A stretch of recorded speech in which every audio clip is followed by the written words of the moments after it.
Certified pre-owned automobiles. Did you know every Acura certified pre-owned vehicle is meticulously inspected inside and out? It's the first step in creating the ultimate luxury experience backed by incredible benefits. They've got plenty of inventory, and right now, interest rates as low as 0.99%. Acura of Baton Rouge, over 30 years of serving Baton Rouge. AcuraBatonRouge.com or Airline Highway south of Seguin. At Lofton, we're in the business of matching hard workers with some of the most sought-after employers in the Baton Rouge area. To Lofton, you're more than just another employee. We care about your interests, and we can help match you with a company that needs your skills. You can complete an application, schedule an interview, and even browse jobs by simply going to lofton.jobs. That's lofton.jobs. We also offer an unlimited $100 referral bonus. At Lofton, we put people to work. Lofton.jobs. Why do billion-dollar insurance companies regularly delay and deny valid claims? Because that's how they got to be billion-dollar insurance companies. If you've been injured, I'd like to help. Spencer Callahan is the one to see. Call 387-2323. LA filing number 16-7969. WNXX, Jackson, KNXX, Donaldsonville, and WDGL HD2 Baton Rouge. This hour brought to you by Spencer Callahan Injury Lawyers, LA 21-12681. Offices in Baton Rouge. Now, The Hunt Palmer Show. You are now listening to The Hunt Palmer Show, brought to you by Corks, Cajun Fried Fish and Shrimp on 104.5 ESPN Baton Rouge. Locking down the middle of the day. Live from the Mercedes-Benz of Baton Rouge studios. This is Hunt Palmer.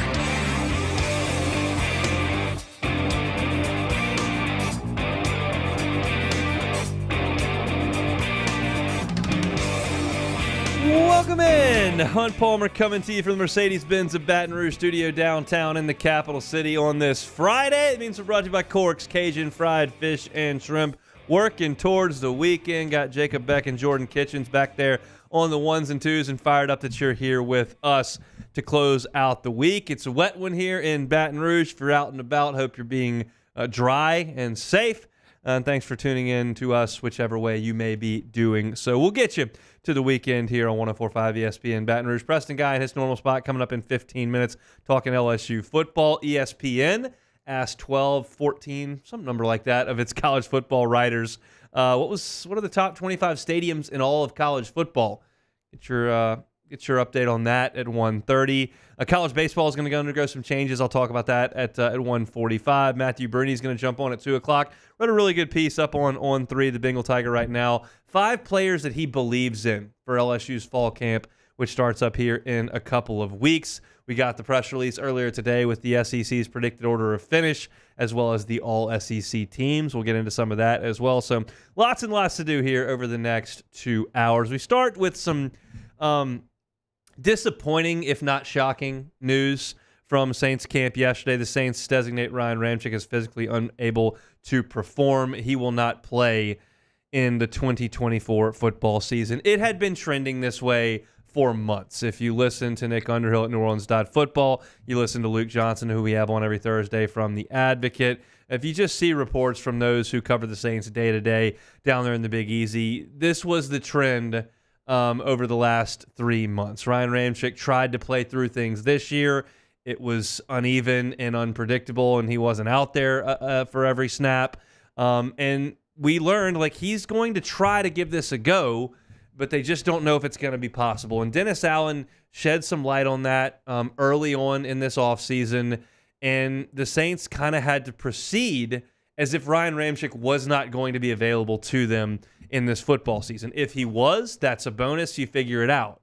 If he's not, you've got to be prepared for that. So the Saints have done what they could to try to prepare for this, what seemed to be an inevitability, and now it's a reality. So you look at the Saints, and you don't have Ryan Ramczyk, who has been a stalwart on this Saints team since he was selected in the first round. He has been a 2-time All-Pro. He's been a perennial Pro Bowl caliber player, and he's been as I mentioned, a stalwart on the right side of your offensive line.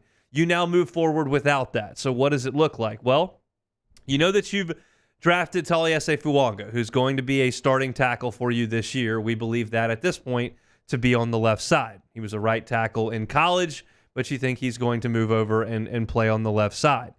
Then you've got Trevor Penning, who you drafted as a left tackle, who you're moving to the right side. Everyone is well aware of Trevor Penning's situation with this organization. He was drafted from a small school in the first round, was considered to be a guy that had immense amounts of talent that was going to have to be trained, and he stayed hurt his entire first year in the organization. Training camp, throughout the season, into the season, at the end of the season, he got hurt again, and it put him behind the 8 ball for the offseason. And he came out, and they tried to put him at left tackle, and he was an absolute disaster, and essentially they had to move on from him. They were signing guys off the street to come play on the offensive line because they couldn't block. And Penning was a part of that. Well, now you say, okay, we drafted you to be the left tackle. That's not going to work out. We've got a left tackle now in Fuanga. We want you on the right side. And they're going to try to see that through as best as they can. That's what they're going to do. When we start training camp here next week, he'll be on the right side at right tackle. And they'll see if he can do it or not. And you'll see that in practice, and then you'll see that in some training, in some preseason games.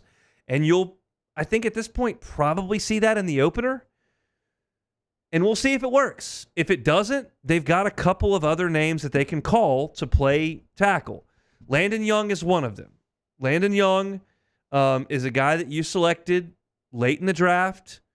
And for the last handful of years, he's been kind of a backup for you who has been thrust into duty multiple times. You're talking about a 6th rounder out of Kentucky in the 2021 draft. Not somebody that you had a ton invested in, but he's stuck around. He's been on the roster, and he's been a guy who can fill in a little bit.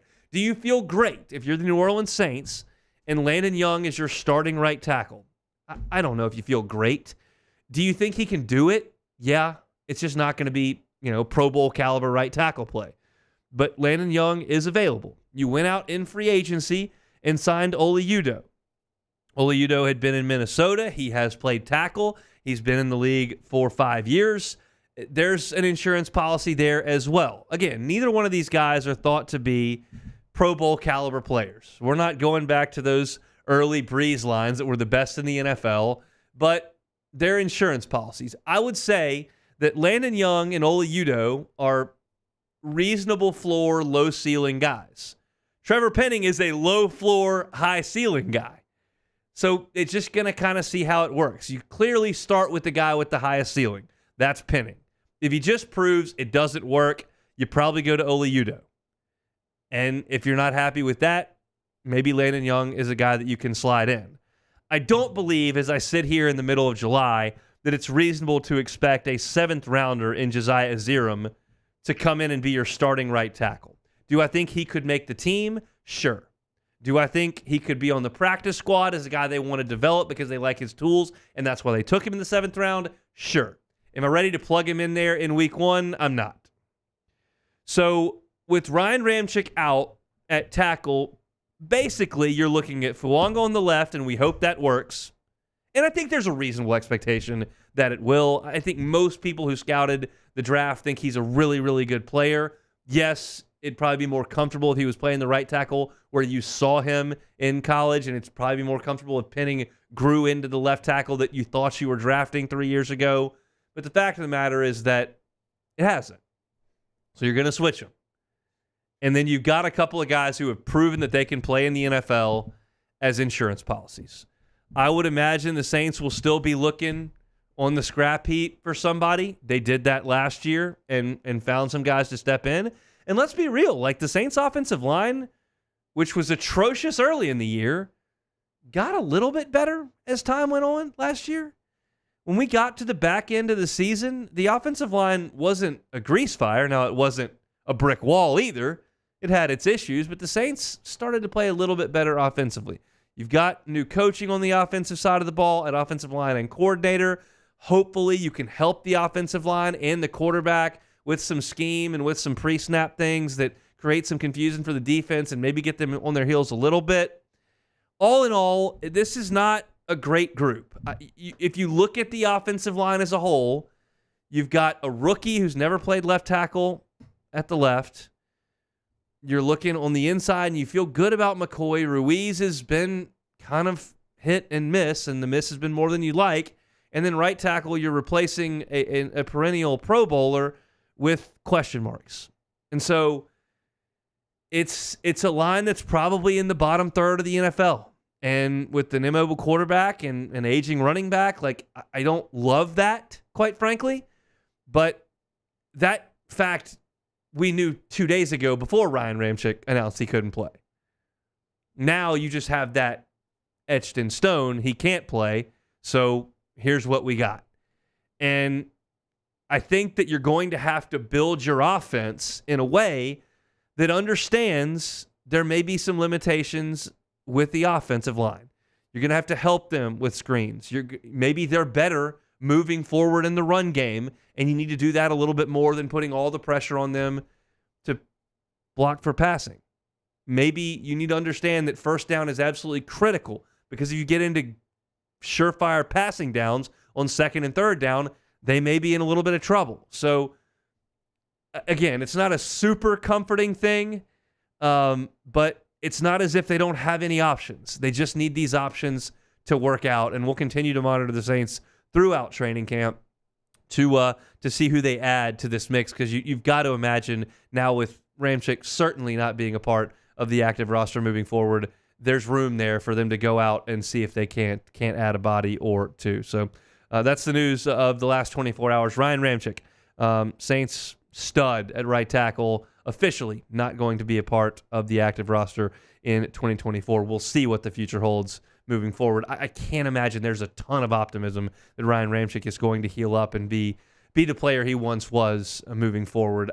It just kind of feels that way. I'm not exactly a doctor, so don't take my word for that. It's just kind of what it feels like. So we'll continue to keep you posted. Saints have reported out there to camp in California, and the entire media horde will be heading out there this weekend and early next week, as we've kind of landed on Saints football as they crank up practice in earnest coming up next week. Our Friday show is brought to you by Cork's Cajun Fried Fish and Shrimp. When we come back, Preston Guy talking some DB recruiting. LSU gets DJ Pickett. Is Jabari Antoine next? What does that mean for Corey Raymond and this LSU staff moving forward at defensive back? We'll talk about all that with Preston Guy of TigerBait.com coming on next.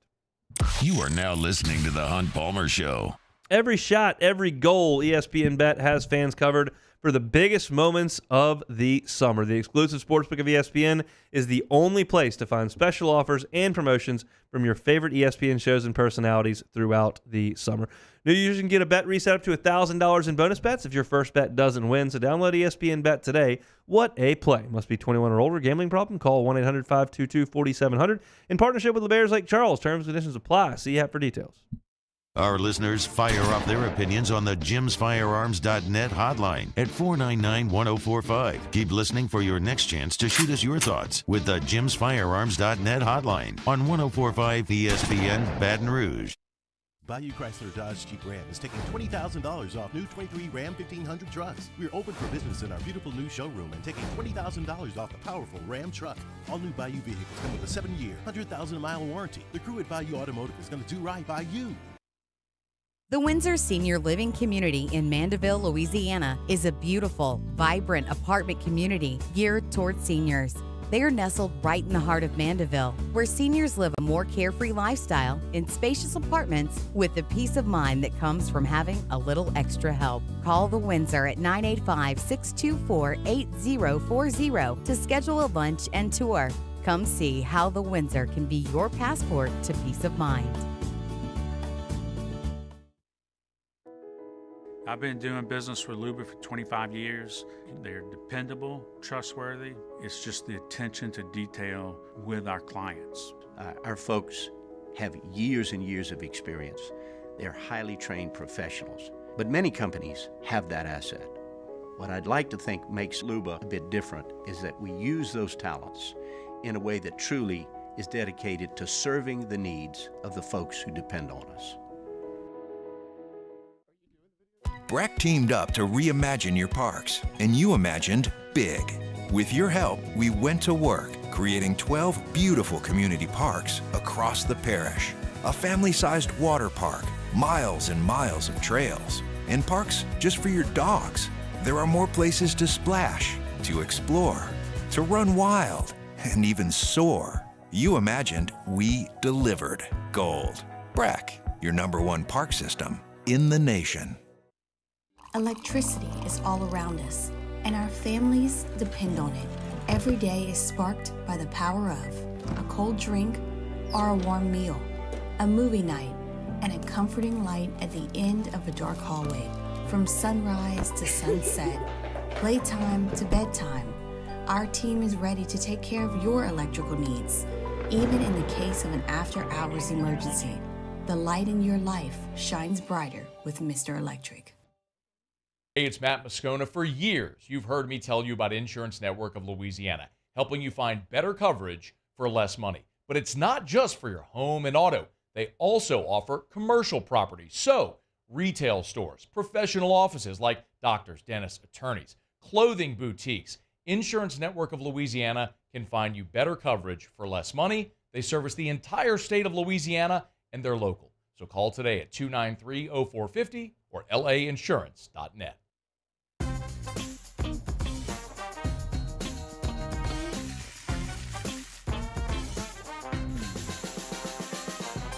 The best.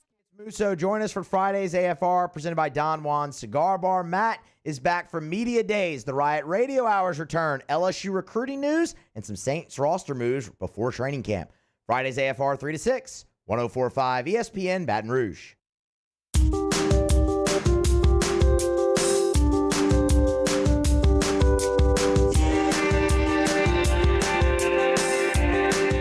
You're listening to The Hunt Palmer Show, brought to you by Corks, Cajun Fried Fish and Shrimp. Trucking right along here on this Friday. Appreciate you hanging out with us every Friday at this time. We talk some LSU football with our guy, Preston Guy, TigerBait.com. He joins us now on the Jim's Firearms Hotline. Preston, is the NCAA 25 paused? Are you stepping away from the console at this moment? How are we able to interact with you here while that game is potentially active? Look, I did just lose in triple overtime to Ole Miss. I saved the game and I turned it off for this radio call. Okay. What kind of play calls are we working with in triple overtime? Why can't you get it done? Lane's out coaching you? He's drawing it up in the dirt on you? I let them have 2 kickoffs for a touchdown. I actually switched my God, my special teams. The game's 3 phases, teams. Preston. I rehired Brian Polian and it bit me in the butt. I don't know what to say, man. He did my show one time and I liked him and I just decided to bring him back in and it cost me here.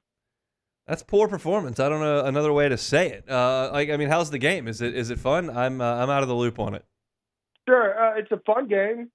I'm enjoying it quite a bit. It's hard. It's very hard. I'll say this: the good news is that everybody else also sucks. Okay. I had a stream with a bunch of other media guys. Matthew Brune on 3. Oh my God, he wrecked me. But, all the other guys, I pretty much got their number. I beat Jalen Collins, in a former corner for LSU. Doing all right as long as I'm not playing the computer. That thing is hard. Well, Bruni's coming on in 45 minutes. I'll get him to detail the annihilation of Team Guy, so we'll do that at straight up 2 o'clock.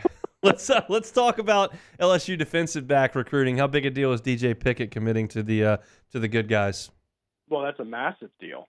You're talking about the number 1 corner in the country, a long player who can play safety, multiple positions for you if need be, although most of the scouts are labeling him as a corner at this point.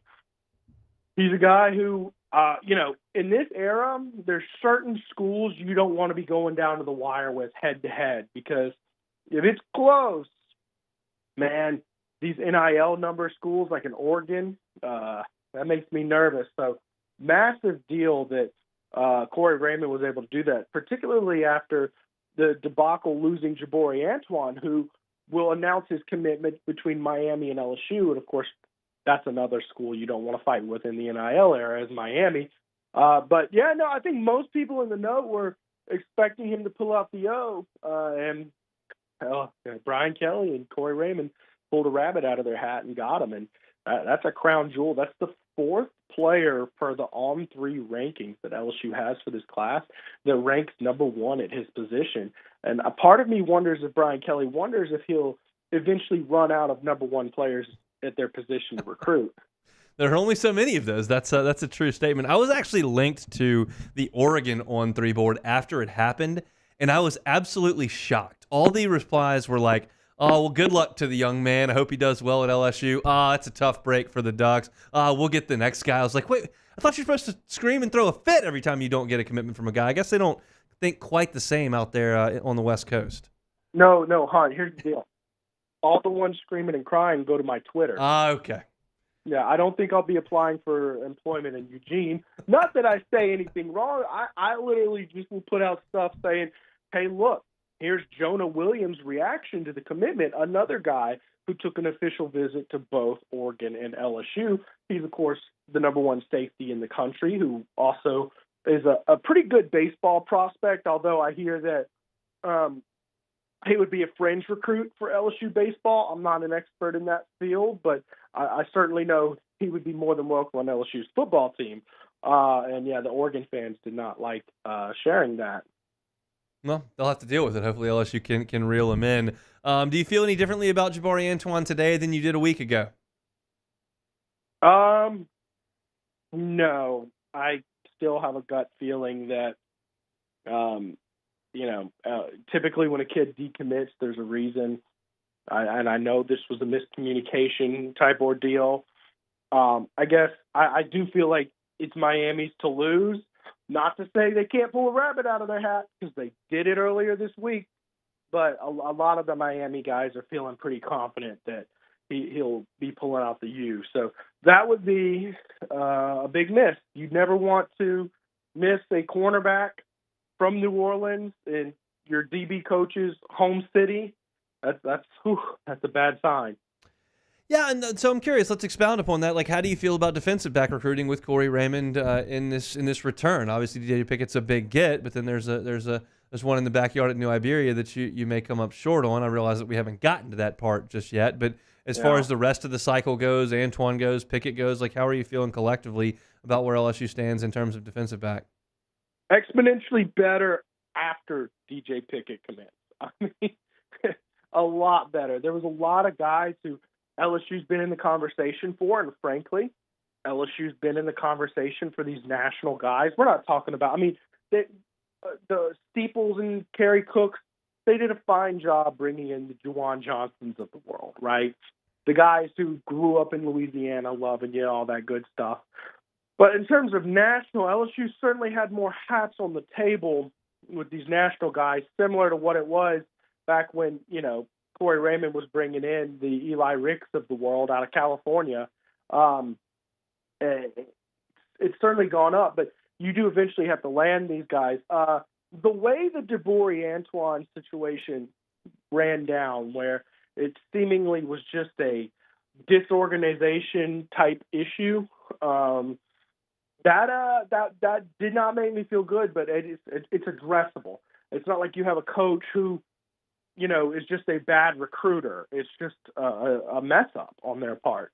So I feel better about it. Obviously, we all know there's a lot of work to be done in terms of defensive back recruiting and replenishing this secondary, as awful as it was a year ago. And finding a guy like DJ Pickett is a great start to that. You do have to finish strong, though. You got to get more defensive backs. You're not done yet. Rustin Guy, our guest, TigerBait.com for all your LSU football and recruiting news. You can check him out there at TigerBait. He's with us every single Friday here on the Hunt Palmer Show. SEC predicted order of finish from Media Days, which doesn't mean a whole heck of a lot, but it's a little bit of content for us here.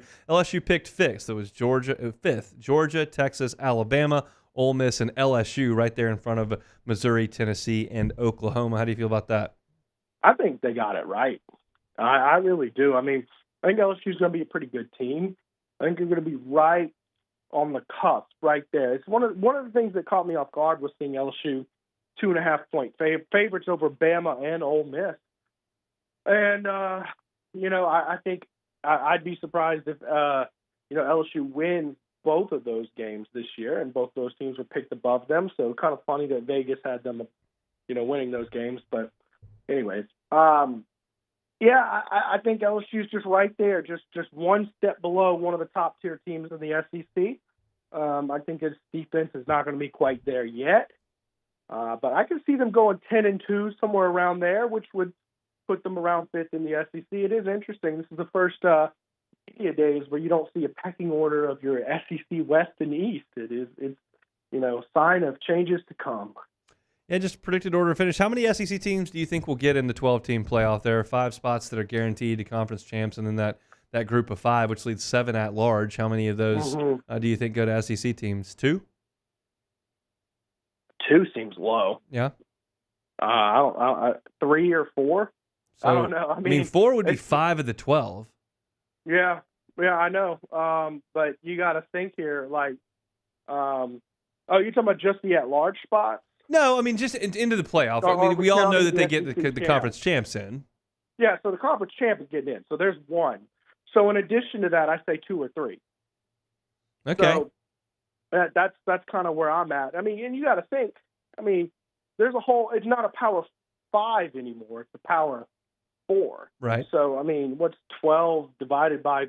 I guess 11 divided by 4. It should give you right off the bat 3 per team, right? Or right under 3. So are you telling me that the SEC isn't good enough to go 1 above the average? Yeah, I would say 4 if I'm betting. If you gave me 3.5, I'm taking the over in Vegas. But 5 would be aggressive. That means all of a sudden, like, there's not very many teams represented from other conferences at all. But well, when you add Texas and Oklahoma to an already stacked SEC, that kind of stuff happens. Do you have any takeaways from the week in Dallas with any quotes? It's generally not the most newsworthy 4 days, just kind of a chance to kick off football season. But anything stand out to you from the media days? Yeah, it was kind of a quiet media day session. There really wasn't much going on. I did like Jackson Arnold, Oklahoma's quarterback, coming out and saying, we might silence Death Valley. And you listen to the full quote and you realize, like, he's not really trying to talk trash, but he did say, maybe we score a touchdown and maybe we silence Death Valley. It's like, that's going to be put in locker room. So I did like seeing that. The quiet confidence from Brian Kelly, he seems to think that he's got his procedures and players and stuff in place, despite losing as much as he did on offense and revamping his offense. He has confidence that his program's going in the right direction. He also was very realistic about, we had the number 1 offense and it wasn't good enough. I think LSU fans appreciate that candor, that, the defense was awful last year. You need to do better, and he's right there with them. You mentioned Jackson Arnold. Oklahoma's coming in here the last weekend of the season, and I'm excited for that game in a big way. And I realize that you do have to part ways with Auburn. You do part ways with Mississippi State this year, and you don't play those teams that you've played forever and ever. Amen. Does that bother you, or are you okay with Oklahoma coming in as a substitute for Auburn, or would you rather see Auburn here? I don't know. Screw the old schedule, Hunt. Okay. I thought the SEC's old schedule rotation, where you have 1 rotating opponent, was a mockery of sports. I really did. And it showed no balance, no unity as a comp. It takes less time now to play the whole conference than it did before, and there you added 2 teams in there. That is the symptom of a broken system before that, has been remedied. Rivalries are great. I think you could still have a good rivalry with Auburn playing them every other year. What wasn't great was the equity and fairness of determining an SEC champion. Particularly, you look at situations like, you have 1 permanent opponent from the SEC East, and then the other 6, you're going to get 1 of. Okay, so basically, your permanent opponent has a huge impact on who your chances of winning the conference. Ole Miss got Vanderbilt. You think they were pretty happy with that situation? Meanwhile, LSU had to go to the Swamp, go to Florida, play Tim Tebow. I mean, it was an absurd system. It truly is one of those things that just blows my mind how we allowed that to go down for 10 years, 1 rotating opponent. It wasn't great before Texas A&M and Missouri joined, and they had 2 rotating opponents and 1 permanent. It was going to 1 was just a joke. And who could forget that classic LSU Kentucky every year rivalry? Can't believe we let that go by the wayside. I know, right? Have a good weekend, Preston. We appreciate it, man. All right, see you on. Preston Guy, TigerBait.com. Getting back to the sticks. Can play some video games here. As just came off a tough triple overtime loss. Can't make tackles on kick coverage, which is poor effort, special teams, 3 phases of the game. Jacob Hester would never let that happen to his little digital men on the screen. All right, ESPN.com sends its writers all over the country every single weekend during college football season. They sat 14 of them down and said, hey, come up with the best 25 stadiums in college football. I'll tell you where Tiger Stadium ranks coming up next. You are now listening to The Hunt Palmer Show. Visit LeBair's Baton Rouge Casino this summer for exciting live sports action. We got the biggest screens around, and ESPN Bet is live in Louisiana. Plus, Pin Play Rewards members can win up to $500 in pin cash every single week. Visit pinplaysports.com/cover5 today and register for your chance to play and win. Not a member? No big deal. Get the Pin Play app today. LeBair's Baton Rouge Casino is your live sports headquarters. Bring your crew for all the action. Must be 21 or older. Gambling problem? Call 877-770-STOP.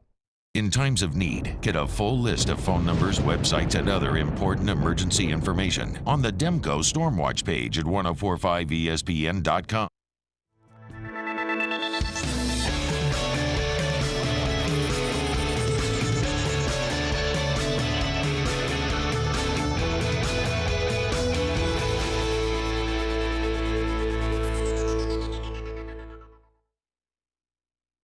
At Relief Windows, we're more than windows. We're windows, doors, hardy plank, and vinyl siding. But our number one product is always customer satisfaction. Visit us online at reliefwindows.com.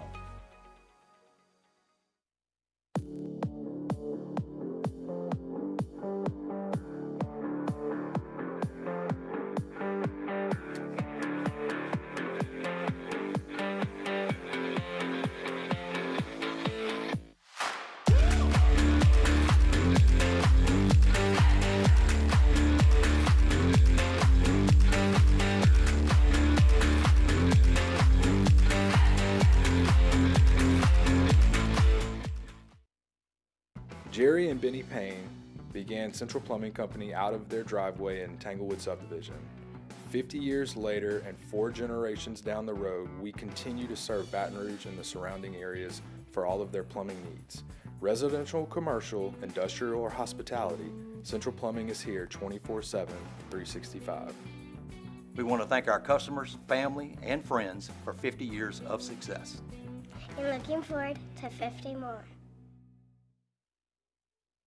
Farming is a way of life for us. It's not something we get up in the morning and dread going do. It's just something we go to bed at night looking forward to getting up to go do.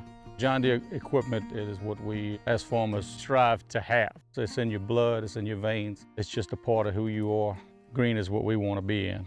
The other tractors were acquired to patch it up to get to where you want to be. Where we want to be is in John Deere. Flip the switch and learn more about what it means to be powered by sunshine at sunequip.com. Gulf Coast Office Products is a nationally recognized Savin office equipment dealer based right here in Louisiana. Over 100 employees strong, Gulf Coast has the boots on the ground to support all vertical markets from education, engineering, legal, and finance. With the latest in office technology from desktop to production segment units, Gulf Coast and Savin have the perfect fit for you. Call 225-756-2644. That's 756-2644 for Gulf Coast Office Products. I've been doing business with Luba for 25 years. They're dependable, trustworthy. It's just the attention to detail with our clients. Our folks have years and years of experience. They're highly trained professionals, but many companies have that asset. What I'd like to think makes Luba a bit different is that we use those talents in a way that truly... So join us for Friday's AFR presented by Don Juan's Cigar Bar. Matt is back from Media Days. The Riot Radio Hours return, LSU recruiting news, and some Saints roster moves before training camp. Friday's AFR 3 to 6, 104.5 ESPN Baton Rouge.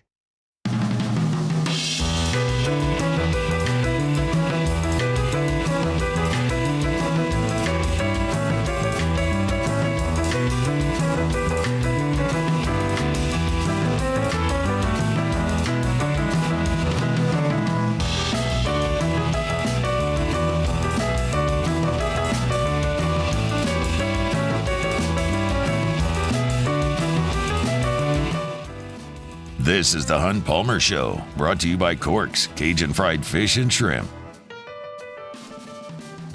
So ESPN.com put together a little piece of summer content here, as it reads in the lead. We asked 14 of our college football writers to rank the best stadiums in the sport. No parameters, no criteria. The writers were asked to submit their top 20 stadiums in order.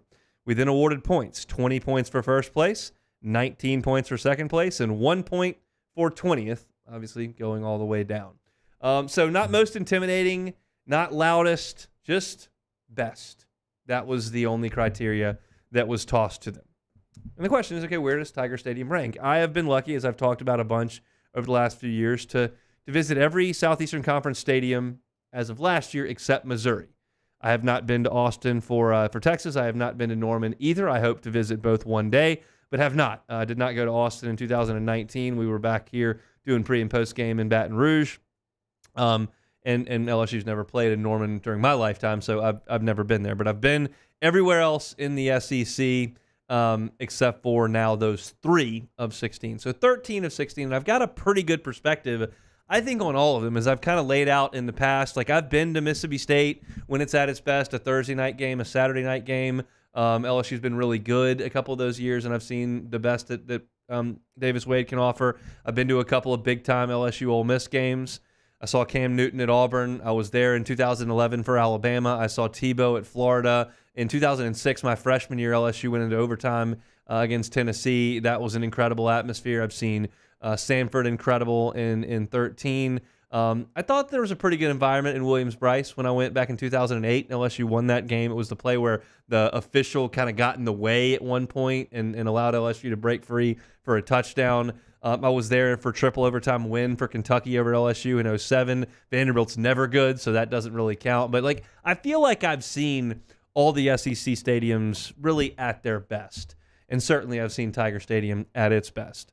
Can't claim to have seen Penn State or Ohio State. Haven't been out to Autzen Stadium either. So there are plenty that I have not seen that I would like to one day. But I have a reasonable perspective in the Southeastern Conference, and I'm always curious how folks perceive Tiger Stadium. And so you look at this list, and ESPN, as I mentioned, polled 14 of their writers. What's the best? Number 1, Tiger Stadium, LSU. The blurb reads, soaking up the atmosphere on a Saturday night in Tiger Stadium is pure nirvana for football fans. It's hardly just a football game. The food at all the tailgating spots is divine. We're talking about dishes from gumbo to shrimp boils to jambalaya being stirred in giant pots by fans hydrating with cold beverages and sporting their purple and gold attire. And yes, beads too. Talks about Mike the Tiger. And then the close here from Chris Lowe means that when the golden band from Tigerland hits those first 4 notes upon stepping onto the field for pregame, there's nothing else quite like it. It's got chills running up and down my arms, and I didn't even know that was going to happen. It's cool to me to sit here and read something like that, even though we do it just about every year. And there are probably plenty of you that listen and are like, yeah, no joke. I've been in Tiger Stadium. It's the best. Everyone knows it's the best. Why would I even do this list? But I still have a lot of respect for a lot of the stadiums that I've been in. I just rolled through the list and some of the times that I've been there, and like, there are some really loud places in college football. But never once have I looked at a list and seen Auburn as the most intimidating or loudest place or best environment in college football. I think it's awesome. Never once have I looked in here and seen Sanford Stadium in Athens as the most intimidating place in college football or the loudest or the best. I've been in there. It's awesome. Nobody's winning in there these days. Now, they're really, really good, and that's the biggest reason why. But, I mean, it's fantastic. The Swamp's great. Neyland Stadium is huge. Kind of ugly from the outside. Looks like a big erector set. But it's huge. And it's all the way bowled around with the upper deck, and they do the checkerboard, and, like, the setting's great with the Tennessee River right there. Like, really, really cool.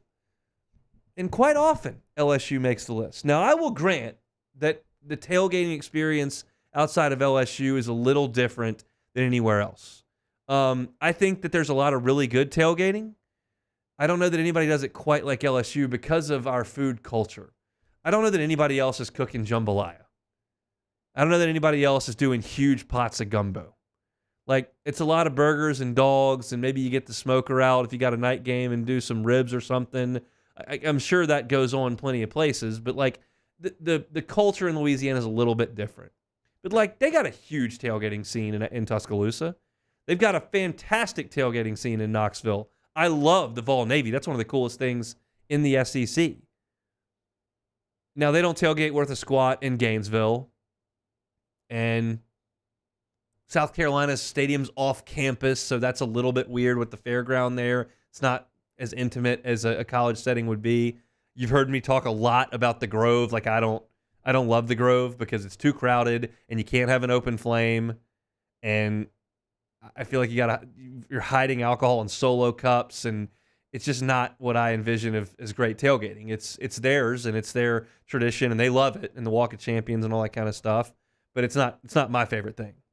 But as far as the stadium goes, I feel like LSU's kind of on par with a lot. But I'm probably skewed because Chris Lowe doesn't come here when LSU plays North Texas and wins 61-13, and there's not really anybody there. And he's usually not here when LSU plays Mississippi State and both teams have 3 losses and there's only 85,000 of the 101 in capacity. He's here when Bama shows up. He's here when Tennessee shows up. He's here when Florida shows up. And for that, it's really, really, really good. But I think it's cool that consistently people continue to rank Tiger Stadium at number 1. I'll kind of go through some of the others here. They've got the Rose Bowl at 2. Now remember, this is not intimidating, loudest. It's just best. They didn't give any criteria than best. And the Rose Bowl is really cool. I've never been, but I hear it's really cool. And they've got Rose Bowl at number 2. I was fascinated by number 3. This I did not see coming. You could have sold me Penn State here. You could have sold me Alabama here. You could have sold me A&M. You could have sold me Ohio State. You could have sold me Oregon here. Michigan is the pick at number 3, which was shocking because I hear that it's really quiet there and it's built into the ground and it goes out instead of up so the sound escapes. I've never been, but I would hope to go one day. Number 4 is Notre Dame, and they kind of mentioned that it's more about the history and the touchdown Jesus and that whole deal. The end zones that haven't changed in years and years and years and years. Number 5 makes a little more sense, a little more traditional. Penn State here. Got the whiteout. Number 6 I have been to. And I kind of like it being there. It's Husky Stadium in Washington. Now, when I went, which was back in 2009, they had not done the huge renovation. And I sat in the end zone that was away from the water, and it was old wooden bleachers like a high school stadium that were separated from the field by a track. I felt like I was 200 yards away from the other end zone. But the setting is unbelievable. They got all these kind of boats and party barges out in the water, and it's a really, really cool tailgating setup. Now, at that point, they had just hired Sark. They were coming off literally an 0 season. They had gone 0-12. But they were still talking trash. I got told many, many times on the way to Husky Stadium that I probably couldn't read. They didn't have a lot of respect for the Louisiana educational system. That's okay. In fact, I can read a little bit. I managed to get on an airplane all the way up to Seattle, which was probably amazing as well. No one even helped me. I think they clipped some wings right there on my shirt. But I made it up there. I thought it was really cool. I didn't think it was the most intimidating setting in college football, but I thought it was really, really cool. I liked that inclusion at number 6. They got Ohio State at number 7. Makes a ton of sense. Camp Randall, number 8. Jump around. I don't know that I'll ever get there unless LSU plays there in like a playoff game. But I hear Madison's incredible. But they got them at number 8. Bryant-Denny comes in at number 9. And you realize now that the SEC has only taken up 2 of the top 10 spots here. LSU at 1 and Bryant-Denny at number 9. You go down to number 10, and you get to Tennessee, the 3rd SEC team in the top 10. And I thought Neyland's really cool, too. You come through the Power T, got the checkerboard end zones, and it's really, really big. I like Neyland as well. You got Clemson at 11, and then they start to get into weird stuff at 12. Mitchie Stadium, which I'm assuming probably no one listening knows where that is. That is where the Army Black Knights play their home game. I can promise you one thing. Unless one of my children, I only have one at the moment, but we'll try to add on to that one day. Unless Myers or somebody else goes and plays football at Army, I don't know that I'm going to make it to Mitchie Stadium. And I think I'm okay with that. On to number 13, Kyle Field, Texas A&M. Been there, incredible. It was pre-renovation, but the passion, the war hymn, the size of the stadium, the whole thing, it's really, really good. The 12th man is a hell of a thing. Autzen at number 14, and we'll round out to 15 with Lane Stadium and Virginia Tech. And I think they've really only gotten this reputation based on the fact that they play Enter Sandman and the whole place goes nuts for the entrance. And then I think after that, it's probably not the greatest place in college football. In fact, I would venture to guess that many of the stadiums that are not on this list in front of them in the SEC are significantly better. I would guess the Swamp is significantly better. I would guess that Sanford Stadium is significantly better. I would guess that I don't know. I haven't been to Lane Stadium. Auburn has got to be way better. Texas and Oklahoma are on the list better than that. Just because of the entrance, I don't know. But the point of being, I'm talking all the way around this and kind of running through this list. It does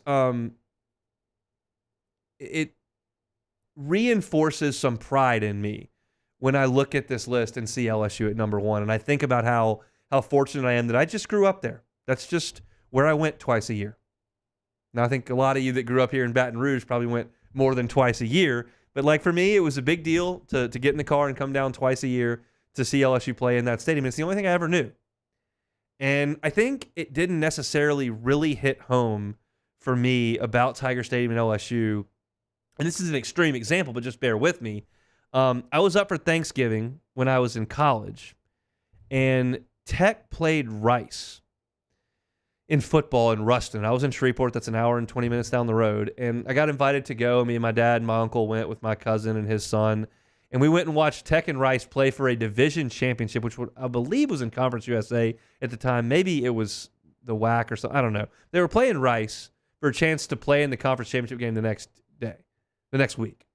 And my cousin, who was like 7 or 8 at the time, was literally playing tag in the bleachers around us. They were running around stair to stair, step to step, because they had that much room to run around and enjoy. And I was looking around going, is this what a lot of the country does for Saturdays? And then the game ended and everybody went down and threw Frisbees on the field. I think I saw some dogs running around out there. It's a little bit of a different vibe. And then to think that not only are you not on that level, which we clearly know, but the fact that people generally think of Tiger Stadium as the greatest place to watch sports in all of American sport, that's pretty cool that we sit here and go in there 8 times a year, and I do this show from right down the road and drive by it on the way home every single year. I think that may be like romanticizing things and maybe being a little mushy and emotional, but like it's cool. It's cool that people that aren't from this bubble and don't have bias feel that way about it. So I can't wait to get back in, coming up here in a matter of weeks. We'll certainly count down the days until we can do it. NCAA baseball undergoing some roster changes in terms of scholarship rules. We'll talk about that to close out hour number 1 coming up next. You are now listening to the Hunt Palmer Show. Boudreaux's Electric. Neil Melissa Boudreaux been running the shop down there for 40 years. They're a certified Generac generator dealer. They are a premier Generac generator dealer. I'm never going to come on here doing this live read for Boudreaux's Electric and tell you about, hey, I know you're a client there, but if you spend some more money with them, they'll treat you even better. You're not going to hear about some VIP deal, club deal. None of that applies to Boudreaux's Electrical. When you're a client there, you just get the highest end in customer service. That's what Neil and Melissa Boudreaux believe in. They're going to get your generator installed mostly underground so that it looks nice. They're going to get you in the generator that you need for your square footage and what needs to be powered.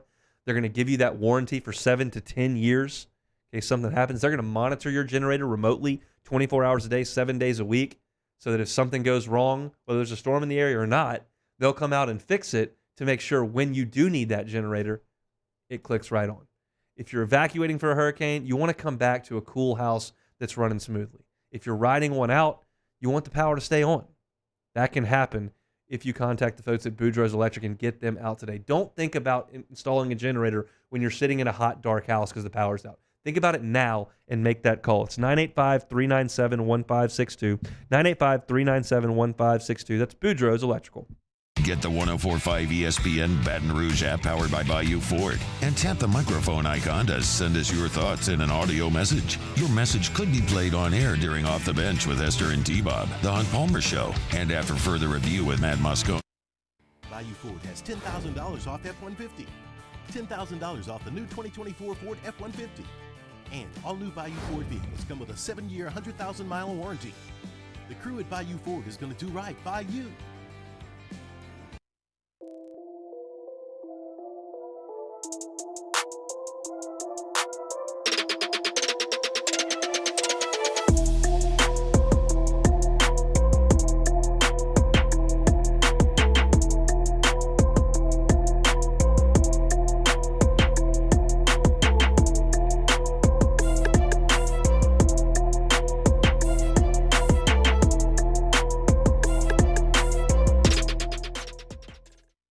Hey, it's Matt Moscona. For years, you've heard me tell you about Insurance Network of Louisiana, helping you find better coverage for less money. But it's not just for your home and auto. They also offer commercial properties. So, retail stores, professional offices like doctors, dentists, attorneys, clothing boutiques.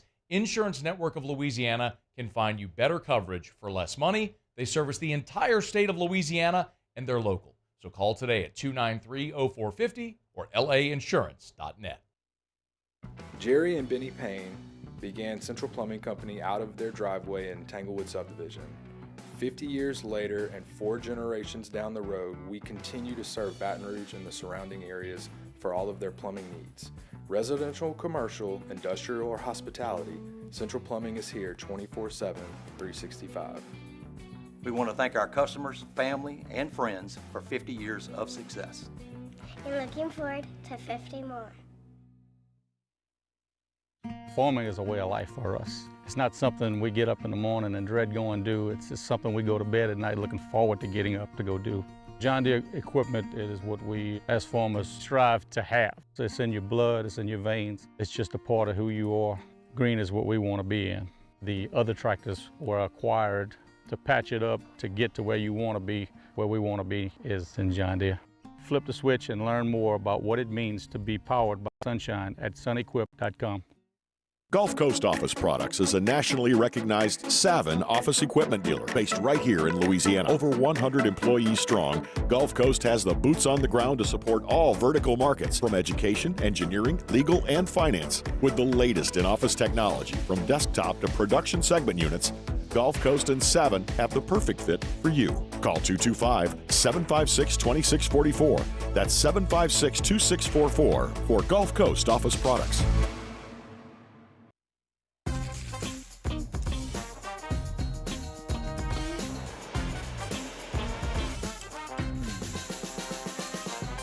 The best. Musso, join us for Friday's AFR presented by Don Juan Cigar Bar. Matt is back from Media Days. The Riot Radio Hours return, LSU recruiting news, and some Saints roster moves before training camp. Friday's AFR 3 to 6, 104.5 ESPN Baton Rouge.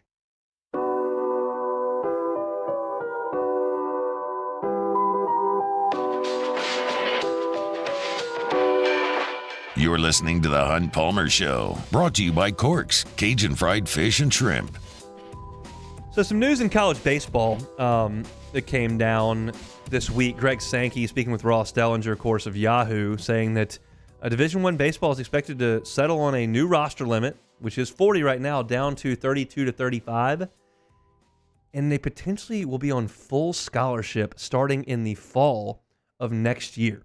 So here's what the deal is from both perspectives. One nationally, one just LSU.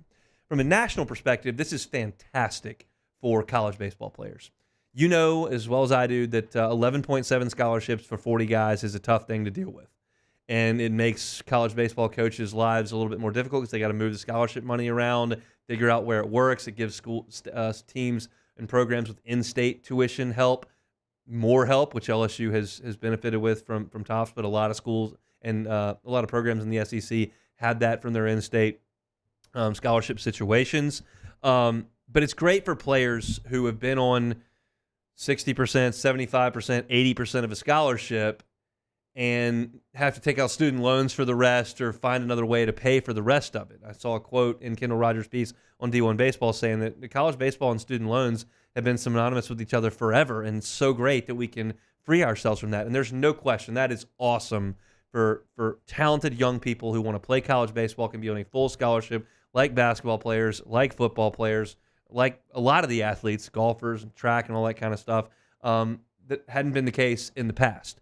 That's the great thing in terms of nationally. Now, the other great thing nationally that is maybe not as good for LSU is you cut that 40-man down to 33. Well, that's 7 guys you can't bring in. Those are your insurance guys. You're trying to build as deep a roster as you can to make sure you can be as competitive as you can. If some of your guys miss or transfer out or get hurt, you can have a deeper roster. Well, now you got to cut that down.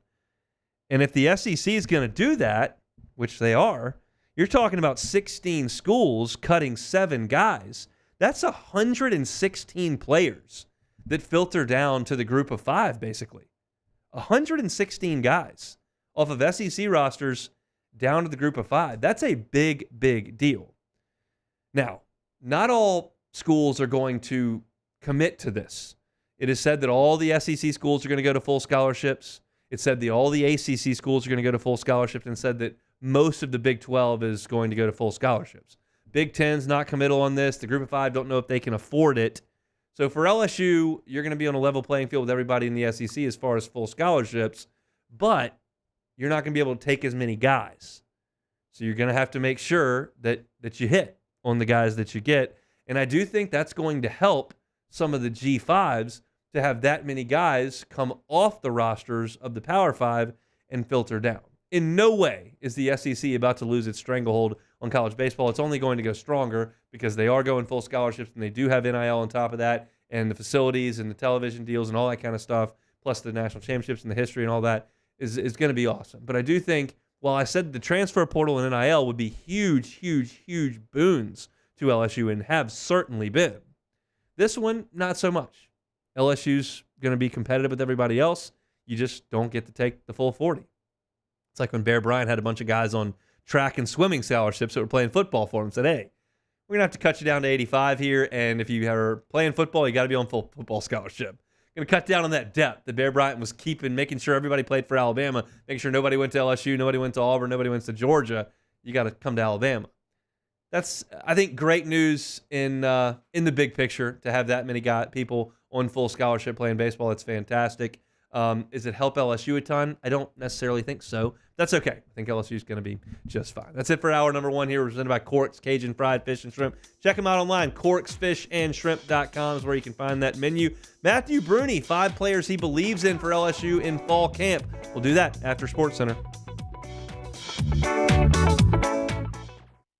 Bayou Chrysler Dodge Jeep Ram is taking $20,000 off new 23 Ram 1500 trucks. We're open for business in our beautiful new showroom and taking $20,000 off the powerful Ram truck. All new Bayou vehicles come with a 7-year, 100,000-mile warranty. The crew at Bayou Automotive is going to do right by you.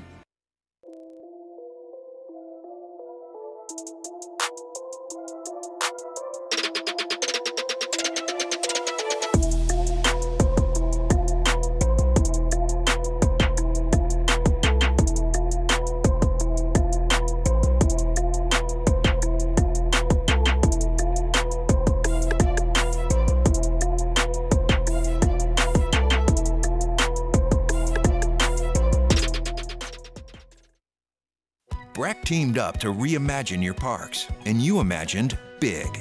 With your help, we went to work, creating 12 beautiful community parks across the parish. A family-sized water park, miles and miles of trails, and parks just for your dogs. There are more places to splash, to explore, to run wild, and even soar. You imagined, we delivered. Gold. Breck, your #1 park system in the nation.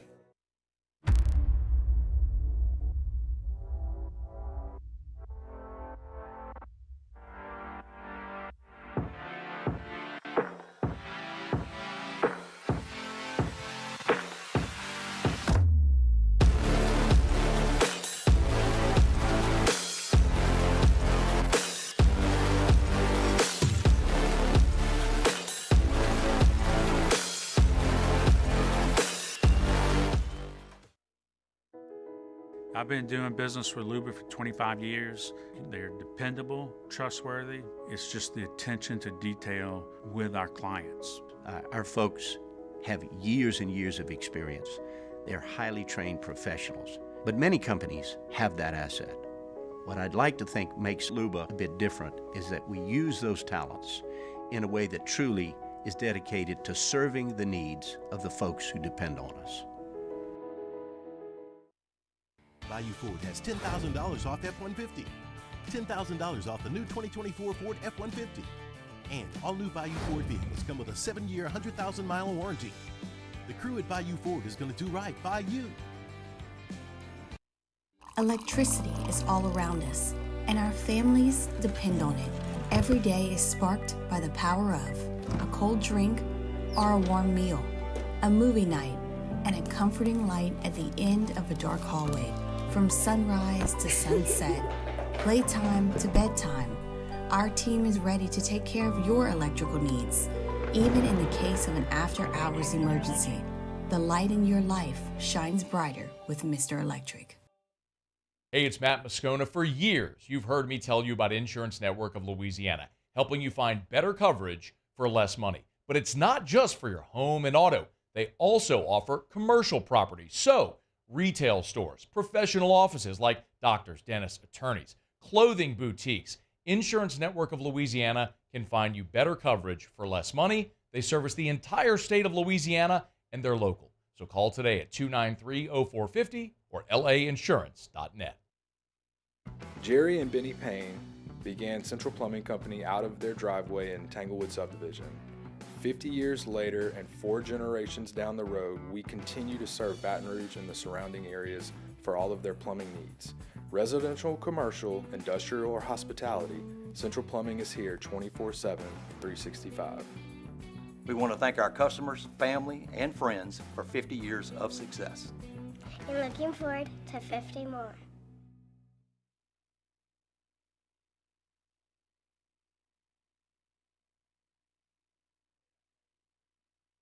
This is SportsCenter. I'm Christine Lisi. A rough go at the British Open for Tiger Woods. His time at Royal Troon is done after 2 rounds. He shot a 6 over 77 today, 14 over for the tournament, well below the projected cut. Tiger has now missed the cut or withdrawn in 6 of the last 7 majors. Shane Lowry at the top of the leaderboard. Justin Rose, Daniel Brown are 2 back. Scotty Scheffler 5 off the lead.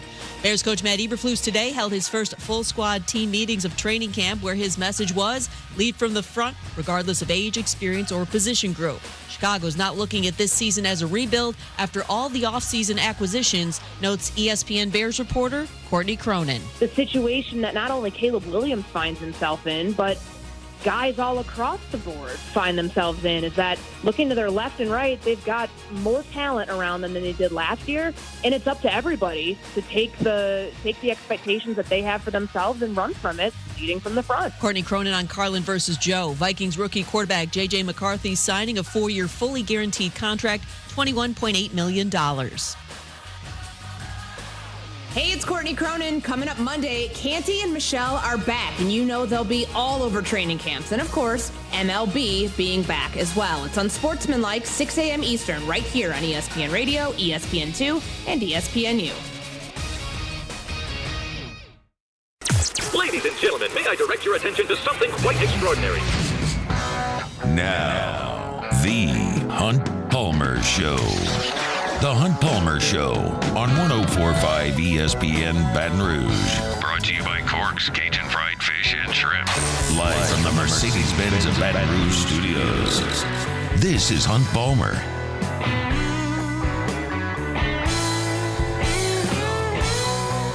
Hour number 2, Friday edition of the Hunt Palmer Show, presented by Cork's Cajun Fried Fish and Shrimp. Whether you're looking for a late lunch, dinner tonight, looking for something to munch on this weekend, feeding the office, birthday parties, Corks can help you out with that delicious crispy fried catfish, jumbo Gulf shrimp, shoestring fries, honey butter rolls, hot beignets. They got them all over there at Corks. Check them out online, corksfishandshrimp.com. Start hour number 2 with Matthew Bruni, part of the Bengal Tiger. They're over there on 3. Joins us quite often talking some basketball, baseball, recruiting, and the like. He joins us now.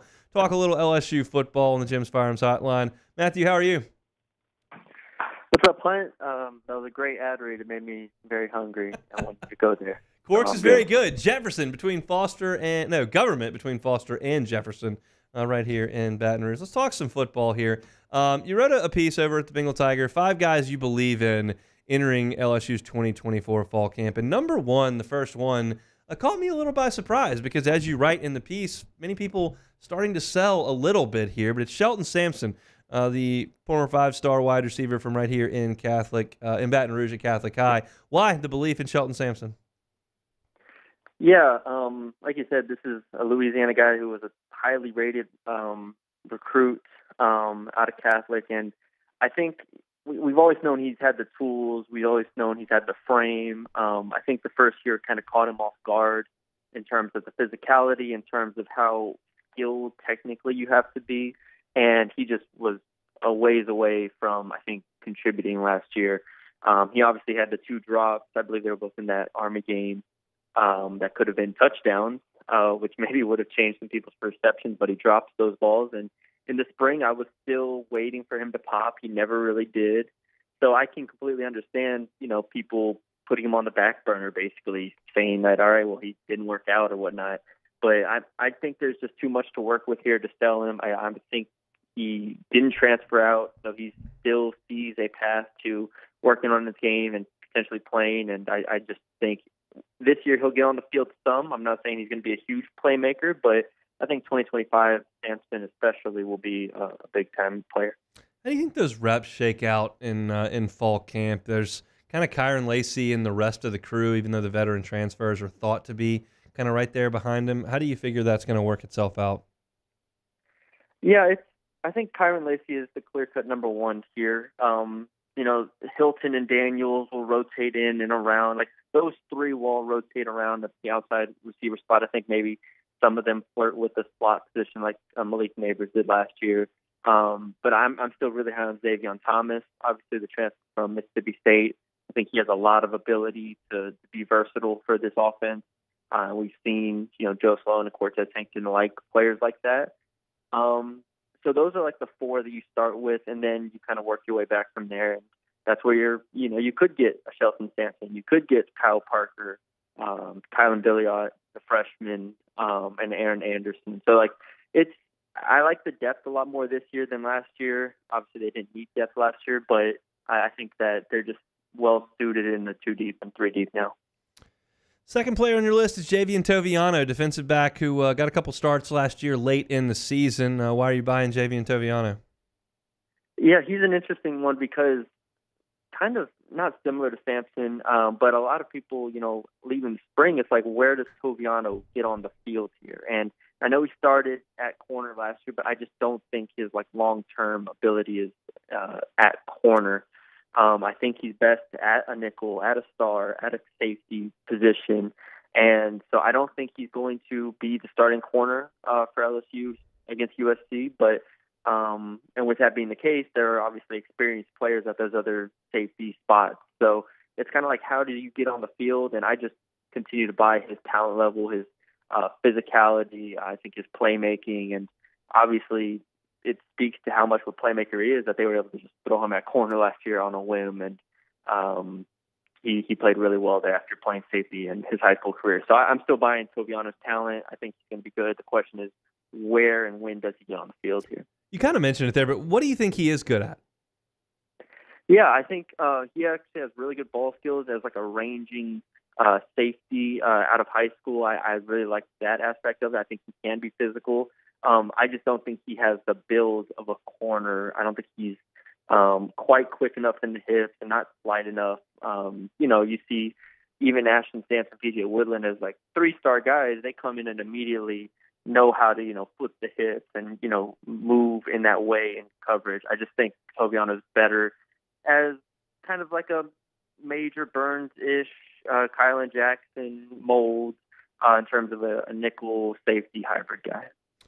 Next guy on your list is Jordan Gilbert, transferring from Texas A&M at safety. Saw him a little bit in the spring and in the spring game. What's your belief in there? Yeah, another guy people started to sell after the spring game because the defense was still really bad in that game.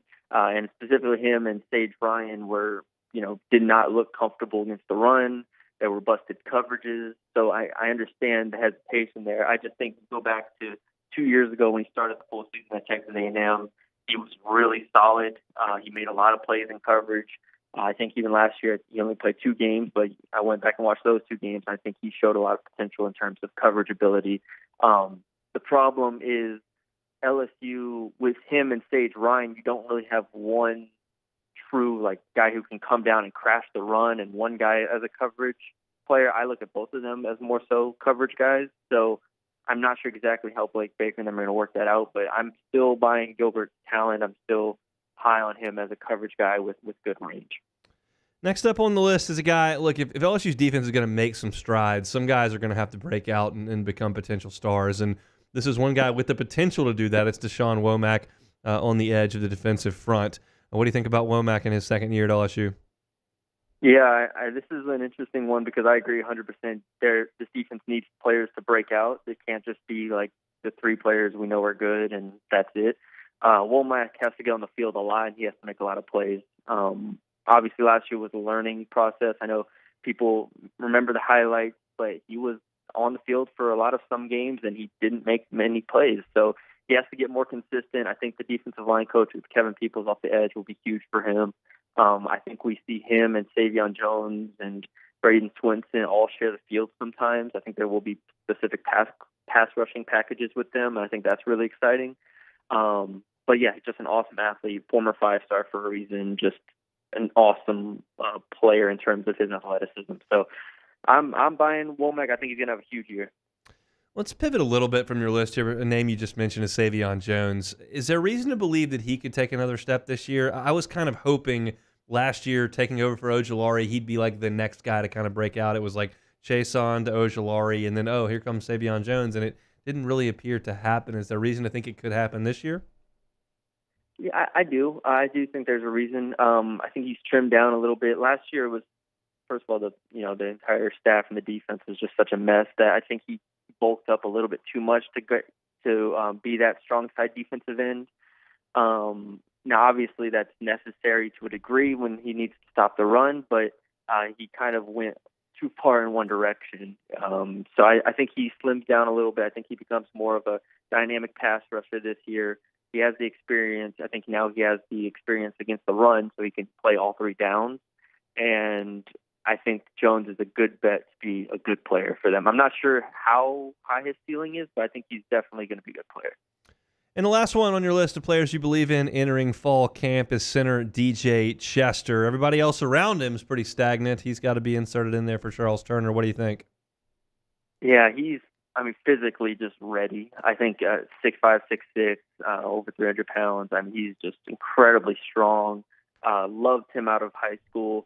And the main question here, and we talked to him during spring camp, the main question is obviously he's young, 3 years younger than Charles Turner, and Charles Turner was one of the smartest players, one of the best communicators on the entire offense last year, really the last 2 years. So now you're replacing that with a sophomore that is going to have to not only learn everything, but be quick to call out everything. I think it helps a lot that he has 4 returners around him, so it takes a lot of pressure off of him. But ultimately, he's still the center. He's going to have to be consistent. But I think he does raise the ceiling of this offensive line. There were times last year where the traditional run game just didn't really get a push in the middle specifically, and I think this year he can provide that more so. Of the list we just brought forward that you put, Shelton Sampson, Javian Toviano, Jordan Gilbert, Deshaun Womack, and DJ Chester, who do you feel the best about as we enter this season? I probably feel the best about DJ Chester. Okay. I think if DJ Chester is as good as I think he can be, this is the best offensive line in the country. It might still be, even if he's just average, but if he's really good, this offensive line can then run the ball in a variety of ways. It can get a push in the middle. I just think that makes life easy on Nussmeier. It makes life easy on the offense. If he's really good, this is a top 5 offense in the country. We'll talk with you real soon, Matthew. Football season right around the corner. Thanks for your time. Have a great weekend.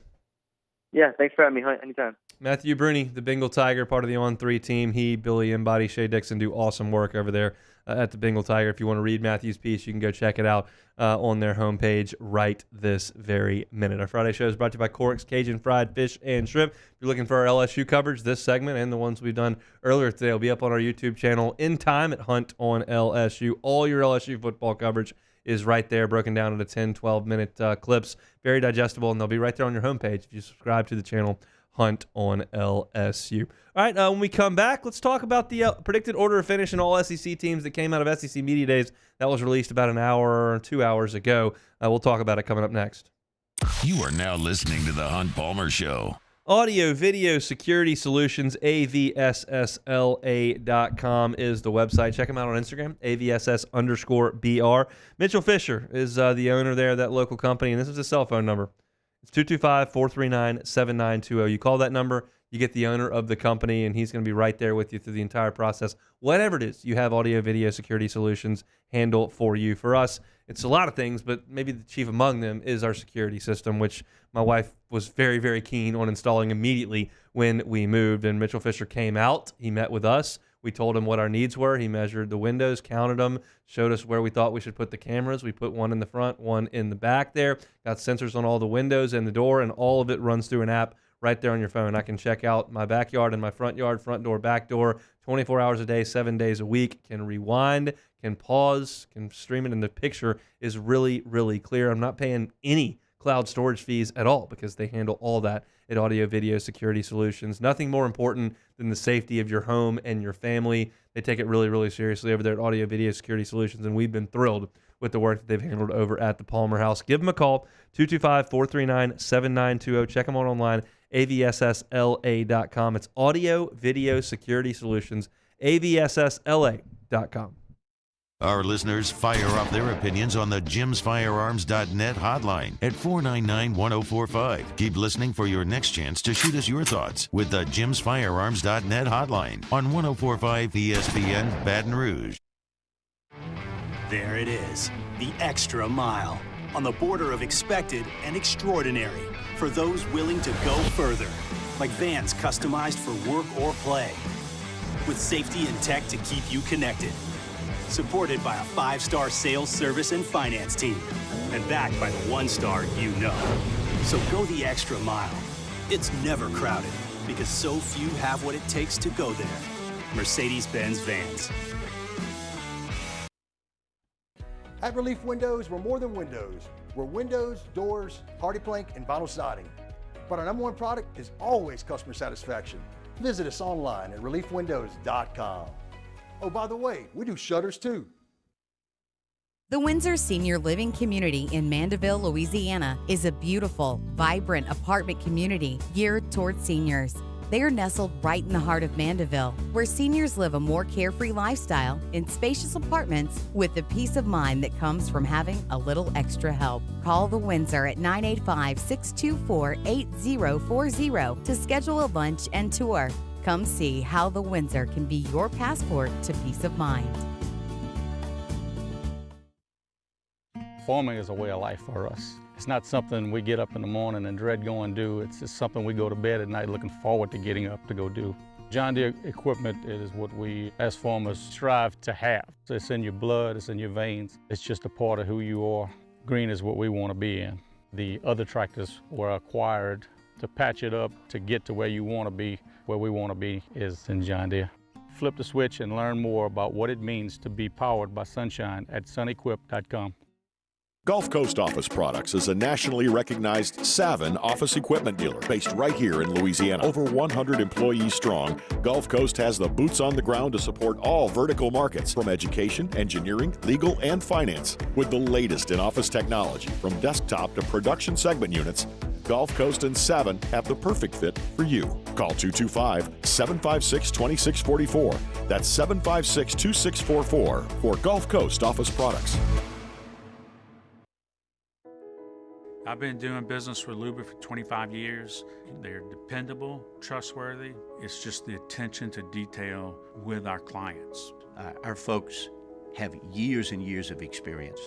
They're highly trained professionals. But many companies have that asset.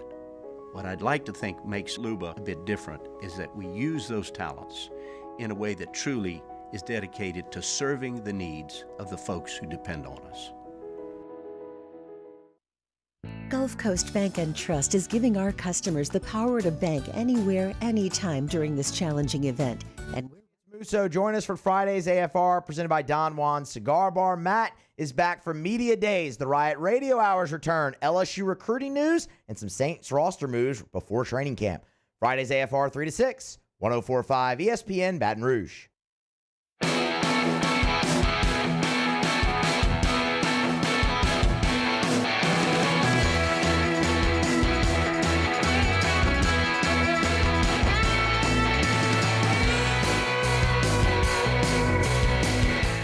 This is the Hunt Palmer Show, brought to you by Corks, Cajun Fried Fish and Shrimp. All right, Beck, I'm chuckling at a couple of things I've seen from the Open Championship today. I'm going to give you two things that happened. Tell me what player in the field you think they happened to. You might know, but I'm going to give you 2 instances. One was a player hit a tee shot so poorly and was so disappointed in the shot that he took the bag from his caddy and walked it down the fairway because he said, I'm not worthy of having a caddy if I hit the ball that bad. Oh, I think I saw. Did I see this? I would think it was probably Tyrrell Hatton. It was Tyrrell Hatton. Yeah. Tyrrell Hatton hit a tee shot so bad, he took his caddy's duties and carried the bag down the 12th fairway. The other was someone was asked, are you a good front runner? Now you're going to be able to figure it out. But he said, I wouldn't say I'm a good runner. Oh, yeah, that was Shane Lowry. That was Shane Lowry, who's a bit of a beefy boy, bit of a burly boy, a bit of a hefty boy. And he is leading, and they asked him if he thinks he's a good front runner, and he said he paused and said, I don't know what I'd say. I'm a good runner. So that is quality stuff from Shane Lowry at the Open Championship. I think that's making me laugh in this commercial break here. Let's talk some more football. The SEC media are polled before they exit SEC Media Days for a number of things. One, predicted order of finish, one SEC champion, and then the all-SEC teams. They released 3 of those. So predicted order of finish was not completely shocking in the least. Georgia had the most points, and Texas had the second most points. I think both of those are to be expected. Alabama comes in third. I don't think that's a shock at all. Ole Miss right there behind Bama. That's where I would have pegged them. LSU comes in at fifth. I probably would have assumed that Missouri would have been ahead of LSU. It feels like a lot of people are really high on Missouri, and their schedule is incredibly favorable.